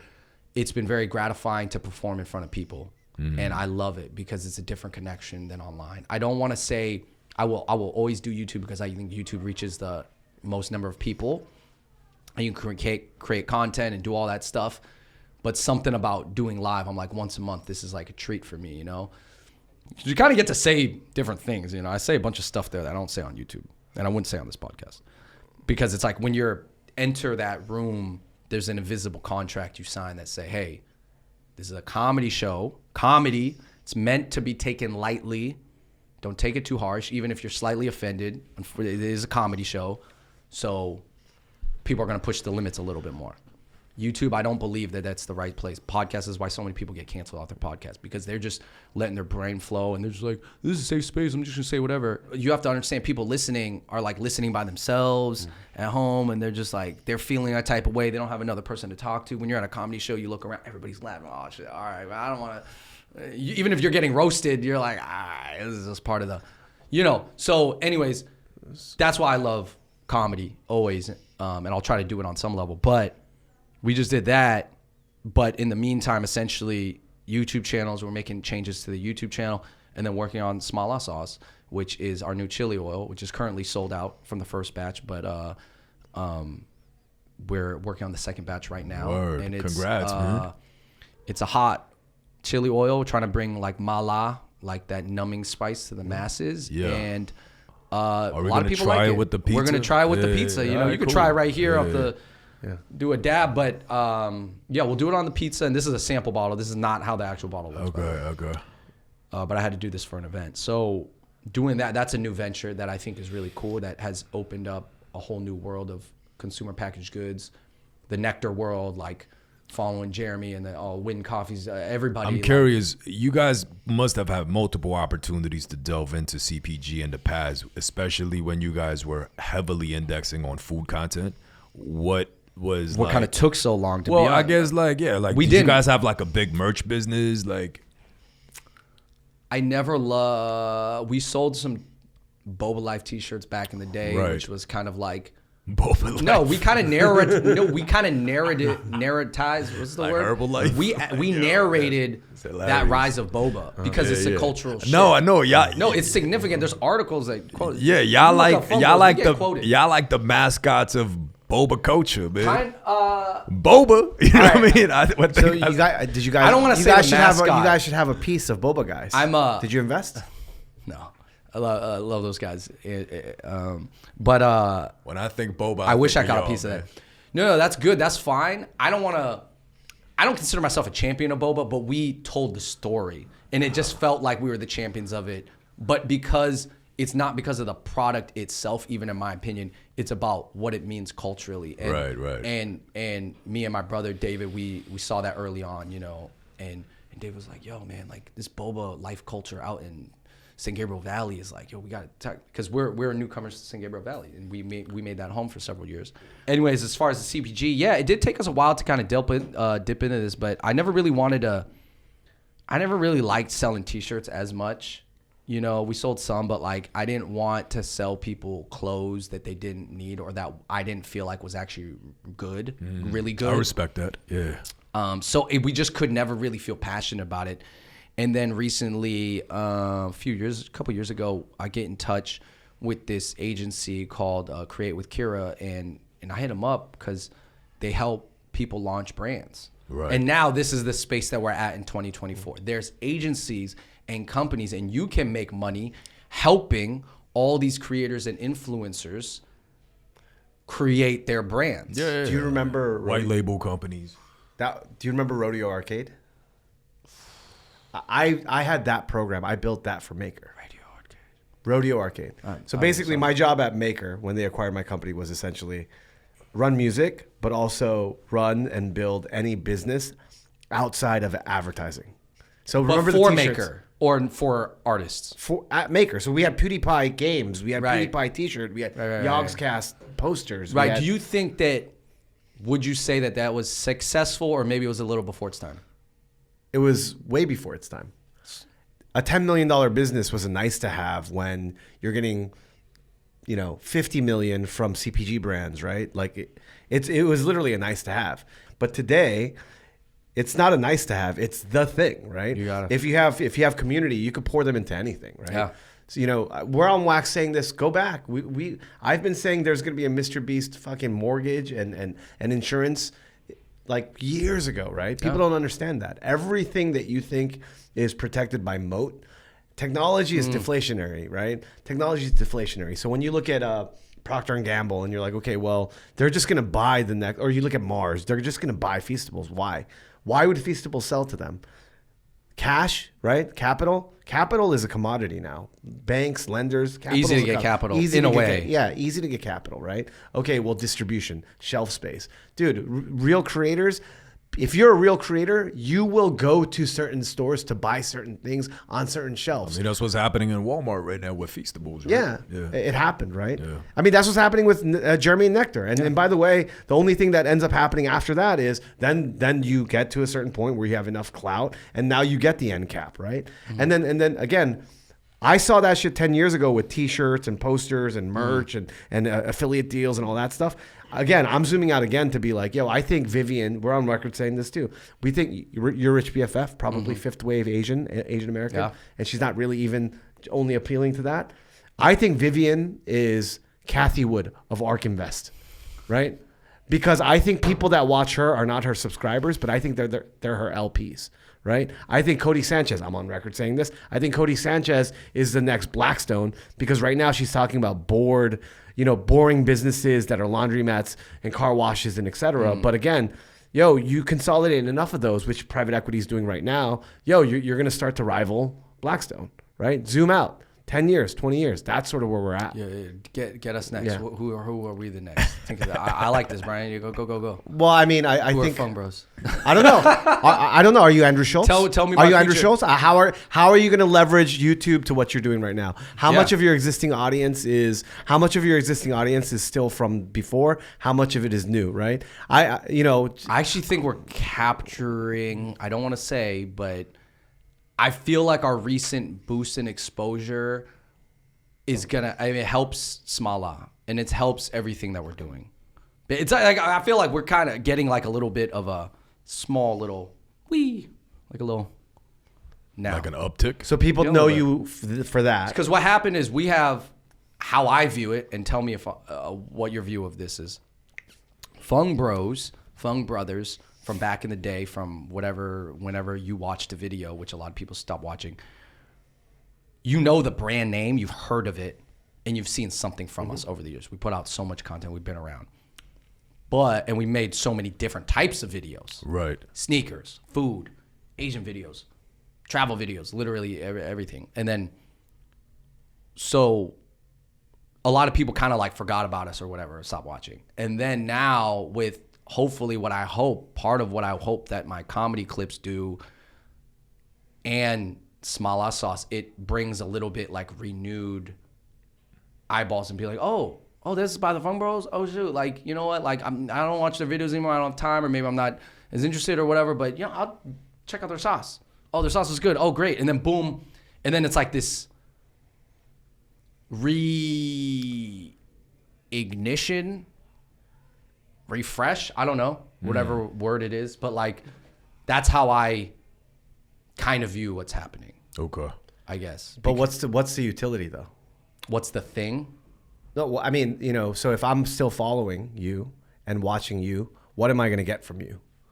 Like, what's my value? So if I was a 12-year-old kid that lived in Kansas and you were empowering me to be proud of being Asian when I'm surrounded by all these white kids, or, you were the one that helped me to say like, oh shit, sneaker culture is a thing. Like, oh fuck, I can make money. There's history there. It's cool. Like you helped me give a sense of identity to me in my junior high school. Like you were all those things and then in food and then all these different things, right? What's your utility that you're giving now to your new audience or existing? Oh, you mean like this? I guess a sausage. Well, utility. whatever it might be, right? Yeah. So but even that utility, why do people care when you're competing against like Fly by Jing or there was a Mala one that we got. Yeah. Oh well, we got part of why I think some people bought the first batch, part of it was just to support. Yeah, And totally. They're curious too, though. Totally. I don't think they hate chili oil. Yeah, They're like, I could use one. Fung Bros got one. Let's check it out. I generally view the Fung Bros as thoughtful people. Maybe they put thought into this. Super thoughtful, yeah. So maybe it's good. Yeah. I think it was better than a lot of people thought. To be honest, it is. Yeah. It is good. But like, By the way, yeah. Continue. Does that answer your question? I or- think so. One of the biggest things that was different from what we used to do and when we were doing the same thing and what we're doing now is, if I'm being very candid about it, back then on YouTube, it was big enough just to be an early mover, right? Like if you were an early mover. If you were just making if you were just you're making gonna videos, get something you're out gonna of get it. something. Whether I'm watching your vlog or I'm watching like early stages of programming, like whatever it might be, whatever vertical, right? It was like cool, like, oh, you're doing this in this vertical. Like you were like, that was enough. Today, when Korean parents they don't watch TV, but they watch YouTube.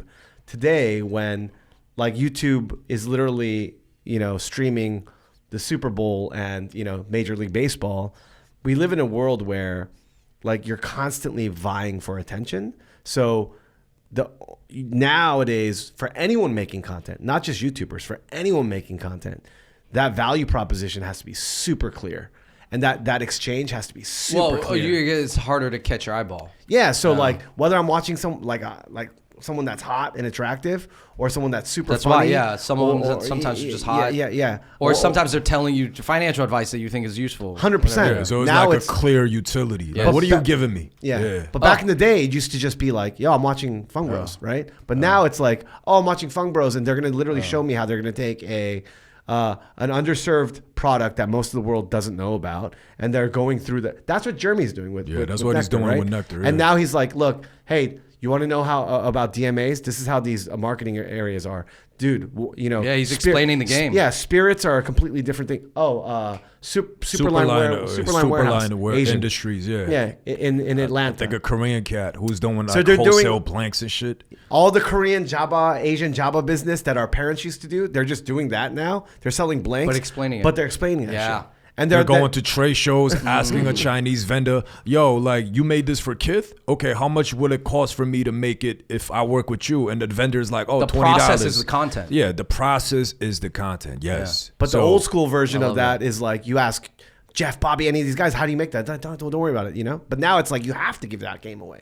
Well, you don't have to, but it's one way to do it, I would say. If you want to cultivate a community, it is. I think, the most success that we've had is through just absolute. Obviously, there's NDAs and there's certain things that you just can't legally share. Yeah. But the more transparent it is, Yeah. I noticed that that's usually what drives the It's needle. kind of the podcast. It goes along with podcasting, how podcasting delves deep into these things and these conversations that, usually, because content is always curated. It's just whatever you chose to put out. It's the 100%. time, the thing you edited, and you have to decide, like, is this worth putting out? Because I can't put out everything. But yes, the process being content, I think, is it's a cool thing. It's a cool aspect. Yeah. I like it. I think that it all comes down to, even that, I could make more content. I'm not afraid to tell people how small I started. I mean, a part of me doesn't feel like it's successful enough to talk about it, but maybe I should be. But either way. But if anything, I think the journey, the fact that, so the whole story, right, of how you guys had a wave being Gen 2 YouTubers. Now, you admittedly said, yo, the traction that we had before isn't quite there as much. The eyeballs. Eyeballs are being shared. So the fact that if you could share all of that is like, guys, this is our story, and then now we're investing all of our time, or at least a chunk of our energy into building this Mala brand. I think, like, if I'm a viewer, I'll be invested in that story, and then the investment and the time that I invest in that story will make me more of a believer and a follower that want to support It's more the mala engaging. business. You're saying that's another yeah, engaging. because I mean, people need stories. to I engage need with. stories for me to buy into Yeah. it, because like he said, like I could just go use Fly by Jing, or I could just use Sriracha. Like I could just go to my Chinese uncle and basically get some like a variation of Lagama. You know what I Yeah. mean? Like why do No, I for need sure. to buy the Fung Bros hot chili oil, right? Yeah. So because the product variation in that category is like you can't really tell the difference, right? No, you're right. So, There's but a the lot of chili story- crisps out there. But the story is what's really going to make me feel invested. And, Yeah, and I you're want right. to I want to make a point that it's agree. not just this isn't a thing about your case in particular. I think that everything is going to become commoditized. So you know what I mean? Like where you live, you know, I can buy this water or this water. You're already starting to see it. I go to Energy. I go to a store. I could buy Gatorade or I could buy Prime. Well, I know Logan, so I'm going to buy Prime. Like this is going to happen, right? And so now, if you look at Logan, or if you look at any, before it was like, oh, they were known because they were making it and they were early movers. But then if you don't follow the journey where, you know, Disney Channel to pranks and vlogs to now he's a professional athlete to now he's talking about business and having people like Mark Cuban on to like there has to be that evolution, right? I think what I'm getting from what I realize is that process becoming content that we're talking about, it's actually even more personal, because what happens is everything's more personal now. Podcasts are personal. 100%, That's what I mean. Like yeah. everybody wants to hear, like you said, a story, your story. Yeah. Why is this story going to capture people, right? Even if you come from your parents started this t-shirt making factory in Atlanta, right? Whatever we're talking about. Him getting personal and talking about his story only is better for business. But it's funny because I think at a time being personal meant you had to talk about your personal life and these things. But now personal means, okay, maybe you don't have to delve into your emotions as deeply. Oh, like, who am I dating? Oh my gosh, you know, people love breakup videos. They love to see the new girlfriend, boyfriend of some influencer, right? We never did that. It's like, in a weird way, we never really made that personal of content. So that's why, if anything, we're just a little, I don't want to say slower to this, but like, maybe I haven't even delved as personal as I could be. But by personal There's a is, mentality shift too, though. Yeah, but I'm starting to see, and we are getting a little more personal. Even doing comedy is definitely more personal. If you the stories that I tell on stage are going to be even more raw and personal than the things I put on YouTube. Like I said, it's because part of it is just like a censorship thing, you know. But I was like, Can I actually dive on that? So I actually think that comedians, real comedians that have a real community, you can't get canceled. I think today, in today's, I'm not saying I'm saying Yeah. cancelable stuff, but even just edgy stuff, yeah. no, but I'm saying like if online too, by the way. Yeah, Shane Gillis came back. Yeah. Well, I'm saying like everybody in the sense that like now is a time where people in your community want you to stand for something. The days of like, and this is a Chappelle thing, right? Yes, Yeah, you're right. This is a Chappelle I thing, agree. like where, yo, I don't want Lululemon to talk to me about fucking inclusivity and yo, you are a motherfucking like make my girl's ass look good or give me the most high performing shit. I think that was Chris Rock. Chris Rock, But- sorry, right, Chris right, Rock, right. one of the goats, right? Yeah. But like, selective outrage. Yeah, right? Selective That was his later Outrage, one, right? But the thing is, to use Chappelle, he's the one that had those comments about the trans, right? Yeah, LGBT, Right? yeah. Yeah, LGBT, right? And that was a huge, that was like, took up 2.5 of his specials. And he did it on purpose, right? And my point is, you're actually seeing a purge. You're seeing a purge for people saying like, yo, I actually, if you fuck with me, this is what I stand for. And that actually makes people double down and follow you, or that it purges folks that were only there because they caught you, you know. This is a question I have. I agree with that. Mm-hmm. I think it is somewhat political. I think it's connected to the political zeitgeist. So it's not just standing for something. I think the guys who have seen the biggest wave are actually standing for it's a rejection of what people thought the mainstream narrative was moving. 100%. Anytime you can rebel against the narrative, whatever it was, when rock stars came out, rappers came out, now rap is kind of at this point where it's been around for decades. And I mean, are you listening to the new young rappers? I don't know. I'm not as much into it. I keep up, but I'm not. Yeah, I try to. Yeah, I see your Personally, point. I'm not into it. I see your point. Yeah. So, but everybody, anytime you reject the mainstream And I think there's that swinging pendulum. I'm talking about from a political standpoint, just because our not videos political, right though. now on Hot Pot Boys are where we do talk about kind of politics a little bit. People want to see a renegade. That's not just a renegade for being a renegade, but they want to see the heart of him, and they want to see that you understand it, that you're standing for something, but they ultimately like that renegade. Do you? But it's not just politics. Do you know? I think it's even more macro than that. You got to zoom out further. Have you read The Fourth Turning? No. If you haven't, you're gonna love it. Is that a book? It's a book. It's a Talking book. about books, Brian. Yeah, we're talking about books. What generation are you from? Or even Ray Dalio's Pages? No, Ray Dalio's Changing the World. Yeah, that's what this is, right? We're essentially going through a different cycle, and the incumbency and the legacy, they just don't know. I watched a YouTube video of Ray Dalio, by the way. Yeah, and so then Exactly. watch. Yeah, exactly. Ray Dalio's and guess what? doing YouTube videos. You don't even have to read the book Fourth Turning. Go watch Van Neistat, Casey's brother's version of the Fourth Turning, and it'll be just as good. I'll YouTube. Yeah, after yeah, this. yeah. It's Okay. It's exactly what you're talking about, right? And I think the point is that, like, I think we go through cycles of consolidation and cycles of basically things being separated and breaking apart. I think we went through this massive wave of things being pulled together, globalization, all these things sort of like, Lululemon being inclusive and like everyone standing for everything. And now we're going through a place where we're like, no. And this is definitely political. Contraction and expansion. Absolutely. And yeah. And now we're going through a place where things are being pulled apart, and technology has a big part to do with things being pulled apart, because today it's easier. It's easier today to be like, look, if I only like this thing, then I could be a part of that. If I community. only like this viewpoint, Yeah. that's all you can see. Yeah, I mean, look at the way that the algorithm controls itself. The algorithm feeds you exactly So what during you like want. the anti-Asian hate situation, that my algo wasn't feeding the same thing that was feeding some of my friends' algo, because some of my friends were getting fed constantly content about elders getting beat up. Oh, thank you. Statistics saying that Asians have it worse. Like all the content that was surrounding that narrative was constantly being fed to them. Right. I mean, I see something similar happening right now with anti-Semitism sentiment. Like we had a friend who just recently joined us, chopping it up, telling us that his mom's algo was just getting fed with nothing but anti-Semitism content. Yeah. Whereas him, also a Jewish And that's person, rough on the older people, man, that are not native to... isn't hitting that same content wheel. There's an extent to it being divisive, but I think maybe everybody says that about every upcoming generation. Well, what I say about TikTok is what people said about YouTube. Totally. Same thing.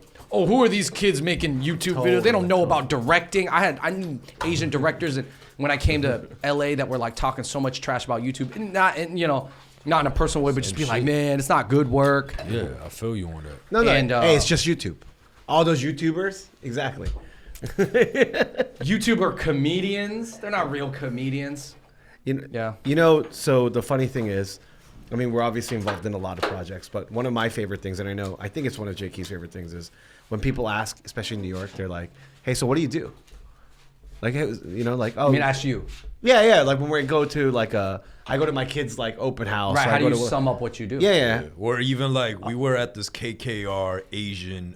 Yeah, we're at KKR meeting. By the way, guys, we're not using forks and knives to actually eat the pizza. No, We're using it just to split it. Yeah, because we have so many different flavors. So I got you. I want to try. No, I just wanted to tell people that. I want to try the hot sauce. Oh, yeah, we're valid. Small sauce. So we went to this KKR gathering, and me and Brian are like the only guys in like hats and sneakers, right? Because Sure, please. it's like, I mean, I was definitely the only guy Right, you're with casual. a purple cardigan, so You know how to stand out, bro. people I don't know if that's people a were peacocking always technique, but people were just asking us like, okay, you guys don't have like a business casual suit on for this like mixer at a financial institution. Like, what do you guys do? And we just straight up tell these people that we're TikTokers. it's the easiest way to put it. Yeah, it's just the easiest way to put it. Because they kind of understand. They kind of get it. Oh, my kid. Like, my kid. yeah. Or like, oh, you guys. My kid wants to be a TikToker. Can you guys give make him some YouTube advice? videos, yeah. So, and I'm totally fine with that, And I think right now, being a YouTuber, even my mom understands what being a YouTuber means as an occupation now. You know what I mean? Right. So, and you guys were at the forefront of it, which I applaud you and commend y'all for that. Thank you. But yeah, I mean, there was even people who came before us and inspired us, so I gotta always shout them out. 2 questions. What keeps you up at night? Like, what are the things you're thinking about when you're not, making stuff? I have been thinking more about the long term. I think that 6 years ago, people would ask us, "Hey, do you think you're going to do YouTube forever?" Like literally 7 years ago, this is when we're like popping on YouTube, and they're like, "What are you going to do after YouTube?" I was like, "Guys, we just got this shit popping. What do you talk? Why would I think about 10 years from now, like, and what I'm going to do without YouTube?" First of all, I'd always tell them, and me and David would always talk to people and be like, "What makes you say we can't do YouTube in 10 years?" Yeah. Yo, talk that. We're 7 years in. We're still Talk doing it. that. It doesn't. Why is YouTube something that you have to retire from? Why is content now something you look at Gary Vee? Is Gary Vee retiring? No. I'm not saying I'm gonna be like that, but I mean, there's tons of older gentlemen who are making content, older women, just older people, couples, whatever, companies. Ray Dalio is coming back to make content on YouTube. Ray Dalio Is a creator, 100%. Ray Dalio's on TikTok, son. Yeah, well, I don't think he runs it, but Yeah, but still. yeah, his He stuff understands the value of it. he gets it, and he had at least approved the team to do it. So I think it's not about whether I do YouTube later. I think it's about what we're doing on YouTube, and I think that this is a good segue to like we are going to be making changes to the YouTube channel. We got plans right now, and it's kind of that time for a refresh. Let's talk about it. Not a reinvention, I don't want to say, but a refresh and maybe tweaking the brand. I don't want to say too specifically, but because anything can happen, in this process. But So whatever you want to take out, we could take out. Just tell us, like, how could we be helpful? Yeah, can we be helpful If you want to in any just way? bounce Yeah, even just ideas as a and shit. springboard. Yo, by the way, dog, I like this chili oil. wait, we're rolling right now. I need J-Key's drop. Okay. I like this chili oil. You know what I mean? What do you like about it? I like that it has like a very subtle kick. You know what I mean? It kind of comes at the end. Yeah, it doesn't Kinda like like hit a- you right from the top. You know what I mean? Yeah. I do wish that I could get the mala flavor a little more though. 'Cause A little more. I don't think I. Feel That's it. interesting. See? I don't think I feel it as much as I was hoping. And that's totally fine feedback. I love that because food is just like content. People view it differently and they take things differently, and people's taste buds are different. You're tasting not as much mala. Some people told me they taste way more mala, and they're like, so everybody, it hits different on everybody. It kind of depends on the food you're eating, but everybody's viewpoint and taste buds are different. Some people say I taste a lot of truffle. Some people are like, this truffle is very subtle. I don't know. As long as you like it, that's ultimately the number one thing that I love to hear. Word up. Yep, coming back soon. Very excited for the next drop. How big are each of the drops? For a Thousands of period? units. Yeah, okay. Not in the tens of thousands, but like low thousands That's for amazing. now. And then it's all D2C. All D2C got into a couple of markets here, non-Asian markets, and we have an Asian YouTube channel that's for the community, but it's like if the American retailers or the non-Asian markets pick it up first, I have nothing. That's great. I'm not against that because I think this is a product that appeals to everybody, and I want it in the hands of everybody. But the Asians, any Asian person that wants to get it is going to be able to get it. Are you guys raising money? Not yet. So to talk about Smala for a little bit, I think we will be raising money eventually, for sure. I think it's kind of the natural progression of things for the most part.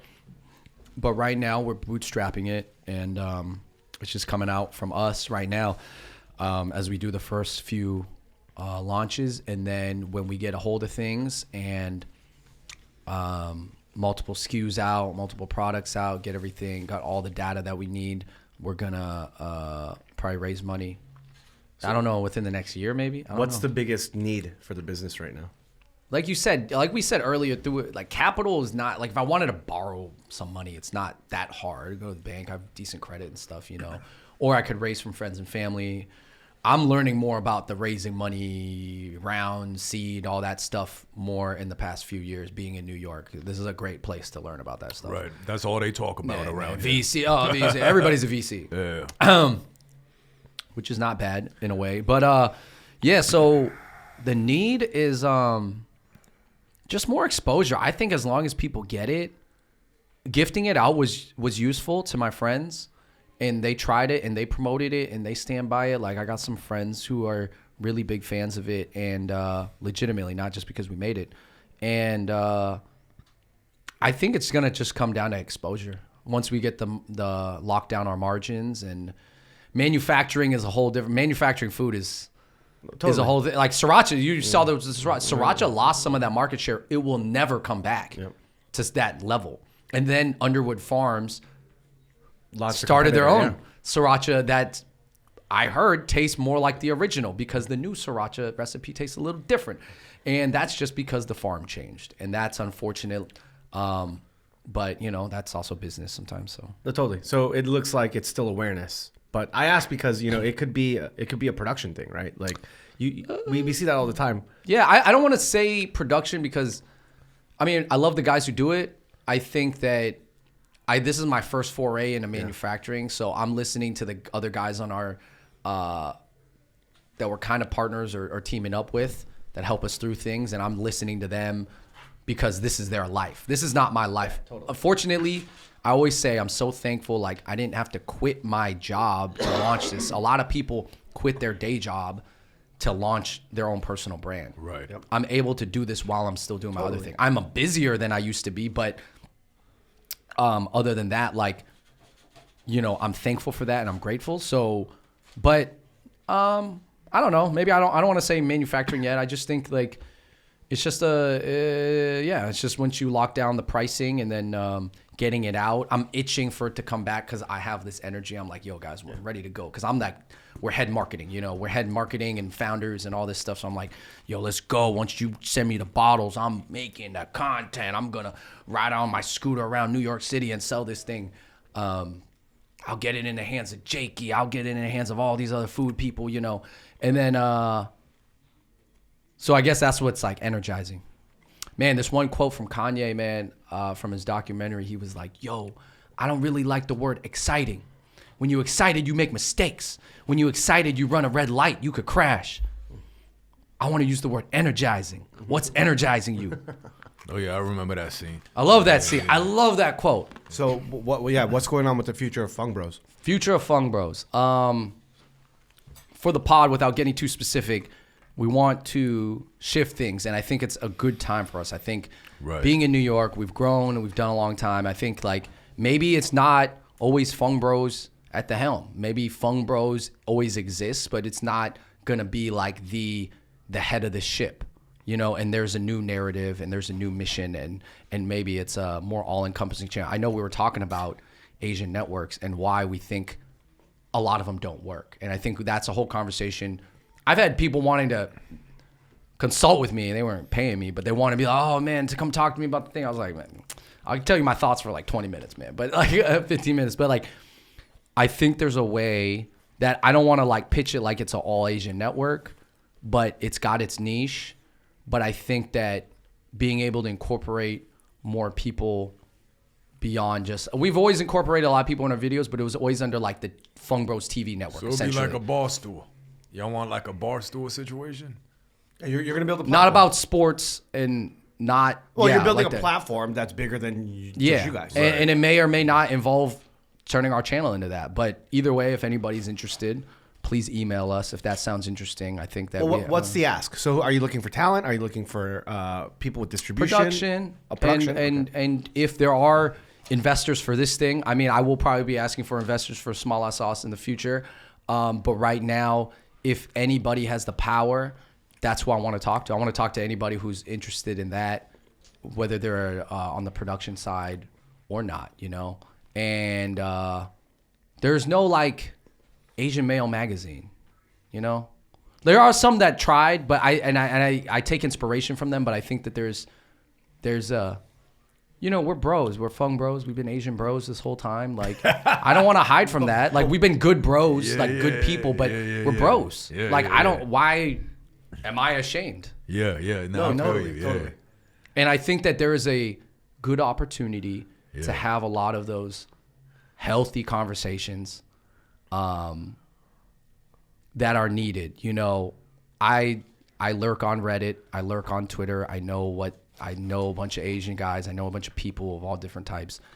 I read a lot of the comment section. The comment section is not always true. It's sometimes people's worst side, but there is some perspective to gain from it. And I just feel like there's a need for this. And it's beneficial to a lot of people, and it's cool to get a lot of brands involved and more brandable content. I think is in the future, but that's to just kind of put it like. What's your timeline on this? I don't know. Because we talk about should I just mark a deadline, or do people work better with a deadline or time? Because we always talk about like SMART goals, right? You know, like simple, measurable. Oh, SMART goals. I thought you were talking about Marco. No, SMART. Marco, Shout out to Marco. Yeah, Marco's will love SMART Marco. goals. SMART goals. Yeah, that we always talk about SMART goals. You know what I mean? So yeah, I was just wondering if you had like a timeline for how you want to execute on this.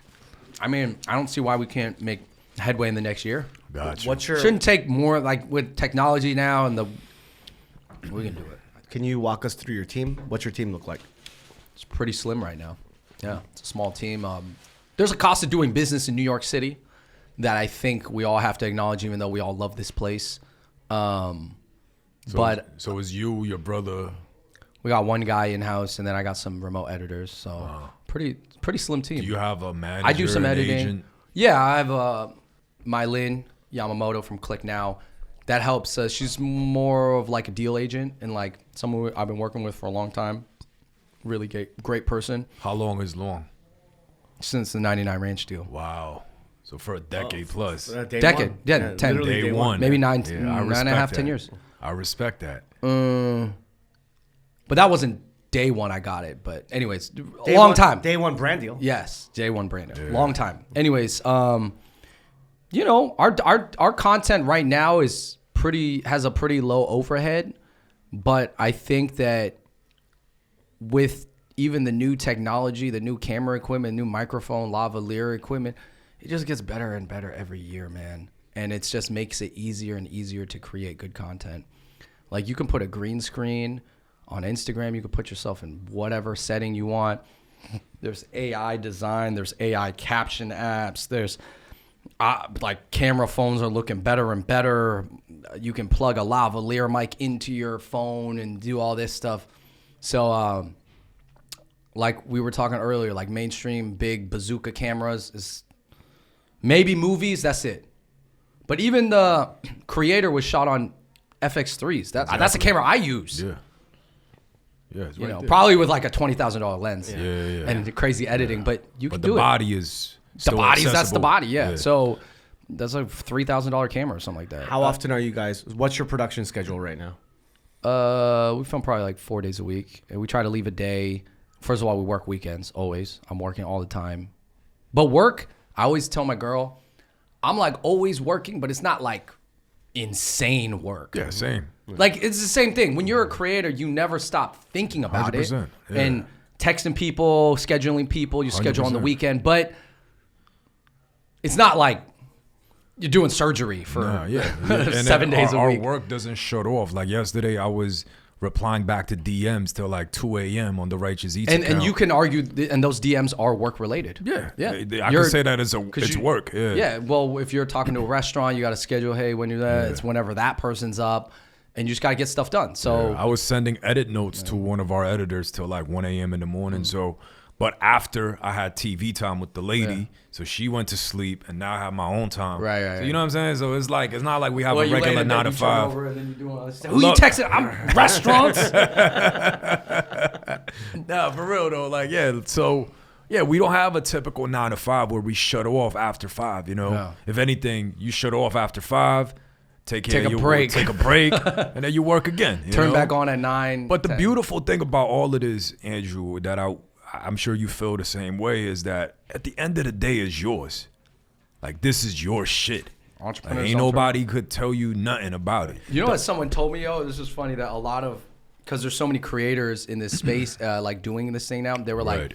my friend was like, yeah, one of the people, one one person's the creative, one person got the corporate Of course. insurance, and they're just like, and that's just like an unspoken rule in New York. It's kind of like the old school Korean, so the Korean gentleman that used to own small businesses, and I'm sure it was similar in the Chinese community. The dads would own the beauty supply stores in the hood, and the moms were the nurses. So you they know what I get the mean? So the insurance. moms brought the insurance, you know, got the pension and all that. And then the dads would own and operate multiple beauty supply stores. So it was like a common. So I just thought, oh, wow, this is like an extension of that, you know. I mean, is your girl in corporate? Yeah, she's a dentist. Yeah. There you go. So all three of us at the Bonk, table. bonk. My wife's a lawyer. Yeah. She When literally- people say that, I'm like, "What's your girl do? Is she another influencer?" I was like, "You know, I like met up with a couple influencer girls. It's not really my speed."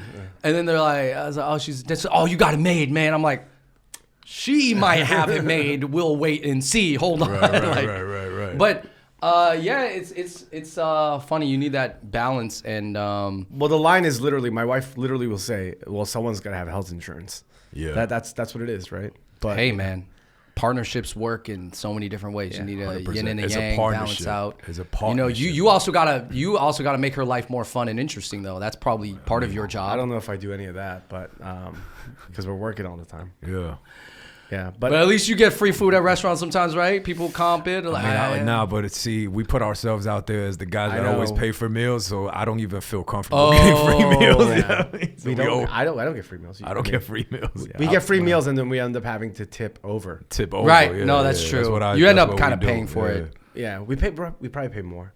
I guess like, what do you like that you're seeing from Asian creators in America? What do you like that you're seeing from the next gen, and what do you like that you've seen from even the past gen, and how they're evolving? Is there anything in particular that comes to mind? Yeah, number one thing is scale. I mean, the best Asian creators aren't Asian creators; they're global creators. So they certainly have a center and a core. You know, they're unshakable in who they are and the story that they tell. But that message resonates to everybody. So I mean, look at even the stuff like, you know, it's funny because we live in a post Rami world, but like A24, Rami, like all these things, right? Like you look at that and you're like, that's not a show about like a Muslim guy. That's just a show about some, you know what I mean? And you see that over and over. Whether you're short form doing like I'll mention Vivian again, right? Your Rich BFF. Sure, she was a banker, like did that whole thing, but like, yo, what she's trying to do and give game for, that's like for everybody. You know what I'm saying? And I think I mean, same thing with what we do, Righteous Eats. Like, again, I think majority of our audience, I mean, there isn't like a specific pie chart that breaks down the ethnic background.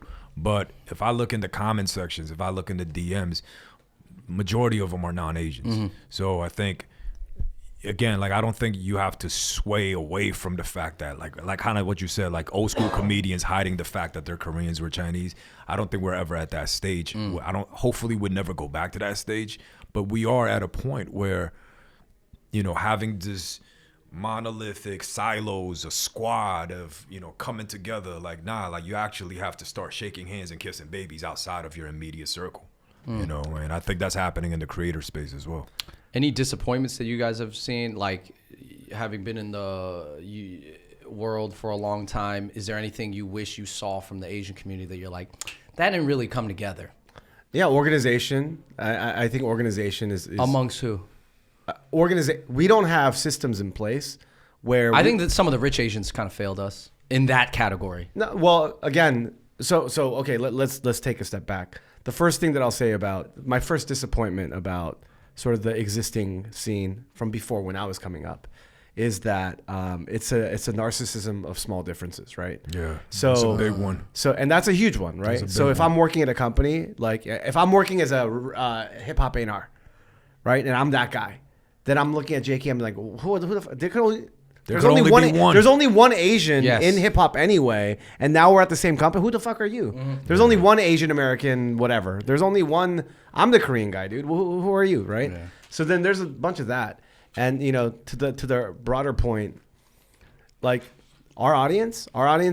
Here's the thing: he's fluent in Korean, so am I. Like that fluency is there, but the reality is our audience is not Asian, and it's because in many ways. Because that narcissism of small differences, we get put on by Jewish people, by Senegalese people. We get put on by all these other groups, and then we get the phone call from like, you know, Korean American. Yeah, so right? like we get the New phone York Times cover first, and then we get a call from Gold House. You know what I'm Really? saying? Yeah, so it's like that. 100%. It's that flip. It's like Wait, did that actually happen? Yeah, I mean, like Wow. an email is like after the New York Times article went out, you know, we got an email like, hey, we're doing these Gold House activations in New York. Can you pull up? And it was like, yo, that's funny style because we know like a bunch of people that's on your board, you know what I mean? And you probably looked at us as, oh, he's the crazy YouTube guy. He's the Asian kid with the deep voice and the fake accent. They probably categorized as that. And then they saw, oh shit, white people fuck with him actually. Let's wheel him back in. I mean, it was the same thing with Nora, right? Like the Asian, you know, creative community didn't fully embrace her when she was making songs called My Vag. And they still don't. And now, you know, because she's Hollywood Nora, they're like, oh, like you're one of us now. Yeah. You know, Yeah, and there is that constant repeat of they need white validation in Exactly. order for them to say that, yo, you're one of us. It's like, tough why do we need because- that? You know what I mean? Well, I mean, I'm sure we all understand why, but we are not happy with the fact Exactly, yeah. that being immigrant kids, minorities in here, I think Asians also being very high achievement oriented, we look at what's high. Well, even we were in Asia, we'd be looking at the top person in Asia and they would just be Asian though. Yeah. So I think Asians just bring that same high achievement geared mindset to America, but when we look up, it's not Asian. We just bringing that, oh, I want to shoot, I want to get higher, and then we see that, and then we're buying into that, and that's where a lot of people get that from. I think there's other reasons, but that's Yeah. a lot I of it, see right? your point. Yeah, I see your point. And that's why I point at rich, successful Asians that made it, and I'm talking about they got generational money now. So it's not like your money's gonna be lost if you make this decision or if you hook up this Asian. I think Asians, oftentimes, they're so achievement oriented and they weren't raised with kind of like that squad mentality or that like bring everybody up mentality that a lot of the older people who made it, they still have trouble putting people on. And I think that's part of the disappointment maybe that you guys are getting at, that I feel like, I'm like, they didn't put people on as hard as they could have.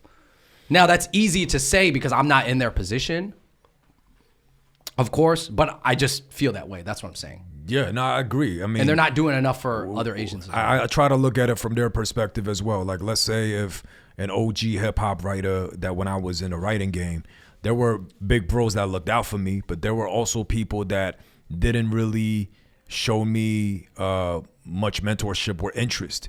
And I look at it from their perspective. They probably looked at me like, yo, this motherfucker's like rough around the edges. You know what I mean? I don't really know. Like, I'm still trying to hold on to this little pie Right. that No, I got. and I get it if me they're- affiliating myself with this fool, Yeah. that might tarnish that. So let me just keep it to myself. So I also try to look at it from their angle too. It's like, yeah, me at this age, like I get, you know, young, like, you know, like Asian rap, trap rap, drill rap motherfuckers like with face tattoos coming up to me like, yo, big bro, look out for me.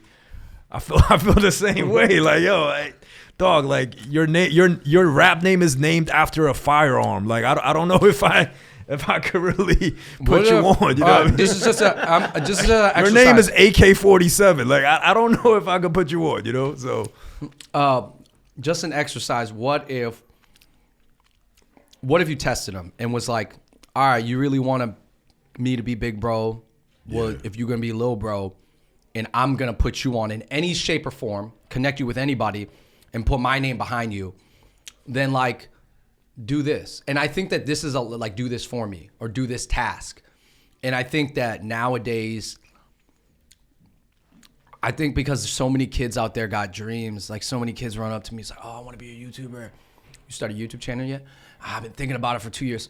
I don't want to be rude, but I'm like, bro, they're not respectful of your time. you're not even respecting me Yeah. because you didn't do it. At least show me you uploaded 5. I don't even care if they suck. At least you did it. But if you didn't even do it, it's like someone, I want to do stand-up comedy. I'm like, first of all, I'm not even like a kingmaker of that at all, by the way. But like, It's like, I'm trying to get put on. So I could put them on my show, right? But then I'm like, you do it? Do you do comedy? What's the tape? Do you have anything I can see? Like, you know what I mean? And that goes for everybody. And I think that I don't want to say it's a younger generation, it's a Gen Z thing, but I do think a lot of people nowadays, they're like, they love that presentation. Like, yo, OG. Or like, they don't call me that, but there's like, OG YouTuber. Like, oh, Fung Bros, man, I used to love you guys, man. Let me do this and this. I'm like, cool. What do you got? Like, what have you done? it don't got to be on my level, but have you done something? And they're just like, I'll get back to you. And I'm like, Yeah. like, that's all I want is like to see that you've tried. Urgency and dedication. And like they can, it's okay. I don't think it's wrong to have them do something for you, like small, and just be like, then you show that they're a reliable person, and then it's just step by step. They do another task, and then you do that. You put them on, you help them, because that's how it has to be. I mean, you could putting kind them of- on cannot just be a one-way street. You could kind of explain how our relationship happened, right? Like, essentially, I reached out to you to get insight and for you Yeah. to drop gems on me, and eventually, But he's got to add to what you do in some way, Right. or else. Well, yeah, I you know, there was an ask. There was literally an ask. I think you should Right. do X, Y, Z. He did X, Y, Z. I think you should do Yeah. A, B, C now. He did He ABC. took your advice first, like And- from that conversation that was maybe Well, over coffee. You told him do something. it was you actually saw that he all did over it. the phone. Yeah, you saw that he did it, and then you were like, Exactly, and then did more, and then did more, and then did more, and then like, hey, okay, let's start doing stuff together, and then did more stuff together, and then now we do everything together. like the people who But- want it, yeah, you can tell. Yeah, I mean, look, this is we're probably 8 or 9 episodes into this. I think 3 of them. One of the first things, and they're young creators doing their thing, mostly on TikTok, right? First thing I tell them is like, you need to find a mentor. You need to find a mentor, a coach, and a therapist, right? Right? A mentor. They all got to be different people. I'll break it down for you. So a coach. I don't even have all those. Anyway. A coach should be very prescriptive, right? A coach could be very prescriptive towards performance, something that you do already, but their job is to make sure that you're doing that specific thing to the top. So if you're working out, if you're playing basketball, if you're whatever, it's making you specifically better at basketball, something that you are already doing. Skills right? coach, sure. Yeah, right. A skills coach, 100%, right? A therapist, they cannot be prescriptive at all. They should not be. They're there to help you work through your shit. So they're there to listen and prod and poke and Ask questions, yeah. right? But they're not supposed to be prescriptive at all. A mentor is also very prescriptive, but what they could be prescriptive in is very narrow. A therapist can be wide. You're talking about mommy issues, daddy issues, this, all. But a mentor should be very specific and very prescriptive. So like, don't go to a fucking real estate mentor and ask him how to do a fucking, a branding deal, right? Go to a real estate person if you're trying to do like a commercial real estate deal because they've accomplished a very specific thing that you want to do. So anyway, my point to what you say, and I actually think this is a part of our responsibility as the older generation. When I tell the people that we're on, I say, hey, so find those people. With the mentor specifically, you'd be shocked how many people in crazy positions want to give back. But the first thing that you have to do is you have to show that you're very serious about what it is. So I literally write out what the ask is, right? I write at the ask, I'm trying to accomplish this. You've accomplished this before in this kind of capacity. I think there's parallels to exactly what I'm trying to do and what you're trying to do. Mm-hmm. I'm asking for 1 hour of your time once a week or once a month, once a quarter. Can you help me specifically with this thing? I will promise you that I will give you my time, my respect. I will do this, and this. If someone comes at you like that, even if they say no, they'll say they should take the time. I will take the time to be like, yo, I can't help you, but this. You know what I'm saying? Or I will help you. You know what I'm saying? But like, I think the biggest problem, so back to the Asian thing, the biggest problem is you can't help someone that doesn't know what the ask is, right? And I think for so long, because we've never had, we're just in like, we're in a mentality where we're all just trying survival to do our thing. mode. We're in survival mode, right? You're just running around in circles. We're just running yeah. around. We're running around and in a place of scarcity. We're not even enlightened to the point of being in a growth mindset. Feeling that only a few Asians can get on. Oh, that Asian took the spot. Yeah. But you know what, yo? I've gone to YJP, Young Jewish Professionals. I just gave a speech at BBYO, the largest like teen Jewish high school organization, 3,500 Jewish kids, right? You know how they run their organizations? Like YJP, when you go to a meeting, they're like, cool, everyone there's a need and a lead. That's the expectation. So it's like, hey, Jake, he's a TikTok creator. Sung, he does roofing. He's a plumber. This is a lawyer, accountant, whatever. Everyone says like, cool, what's my need? What's my lead? And you're expected to contribute. That's so different than what Asians do. We're trying to hold on to that shit. Can I interject? Yeah. 2 things. Do you think within certain, in its own, like, let's just say Korean American community, there's maybe more of that, particularly because it's within community? It makes sense, which is, there's nothing wrong, or Chinese, whatever, Taiwanese, whatever. And number 2, do you think that we've done a good job of incentivizing the older mentors to do that. Like, I think, and I'm not as well versed, I don't want to make any statements about how the Jewish community runs, but like, as far as, like, they have the system set up, everything's organized. Like, I have friends who did this, and yeah, like, it's very organized. Did the organization come, and did we incentivize the old heads or older guys to help the younger people enough? Did they feel like they were going to get something from it? Recognition, more success, or just do they have to do it out of their own altruistic heart? What do you think? I think that we try to incentivize some of it, but like anything else, like you have to truly believe in it as an investment In a growth mindset. Yeah, in a growth mindset, and commit to it. Yeah. You're talking about 50 years, 60 years, 100 years. Can you put that kind of a commitment in? By the way, like, I think about birthright, right? Birthright, all the Jewish, if you're Jewish, you get to go back to Israel. Or birthright like, citizens here. Yeah. You have that. Like, anyone that's Jewish anywhere in the world can go back to Israel on Israel's dime. Do you know that? Like, that's the thing, That's right? crazy. That's the So thing. it's partially American tax dollars, Yeah. but yeah. But my point is, Taiwan has Love Boat. Yeah. And Korea used to do the same thing, right? But like, I don't know if people are getting pregnant on these things. I don't know if like fight. At least it's something. Yeah, whatever it was, it doesn't matter because the commitment's still not there anymore. Because I'm in rooms, I'm in a record meeting, I'm in a studio meeting, and it's like Josh Cohen sitting next to Ben Hindeman, and they're like, "Hey, what's up, man? Where you from? Oh, I'm from Syosset. Oh, where you from? Oh, I'm from Westwood. Oh, cool. Where'd you go to camp? And they're already speaking a whole new fucking language, bro. Like, And then you're out of it, and you're like, yeah, and you're like, what? Yeah, exactly. Yeah, it's like that whole like Ivy League connections. Yep. They say that 2% of the American population go to prestigious high schools, but 40% of Ivy League students come from that 2% of high schools. Exactly. You know what And I mean? think about the presidents. Yeah, so Only it's just almost. 0.1%. So there's a small pool, and again, like we could talk about oligarchy, we could talk about the separation of power, The old systems that are in place So yeah, here, man. like I mean, I didn't implement the system, and No. I'm not saying it's right or wrong, but this is how it's working. This is how it's been running. So if that's how this system is moving, the practical mindset that I have is okay, cool. What can we learn from it? How can we adopt it to the best practices that we can? And how can we implement it for the betterment of our community?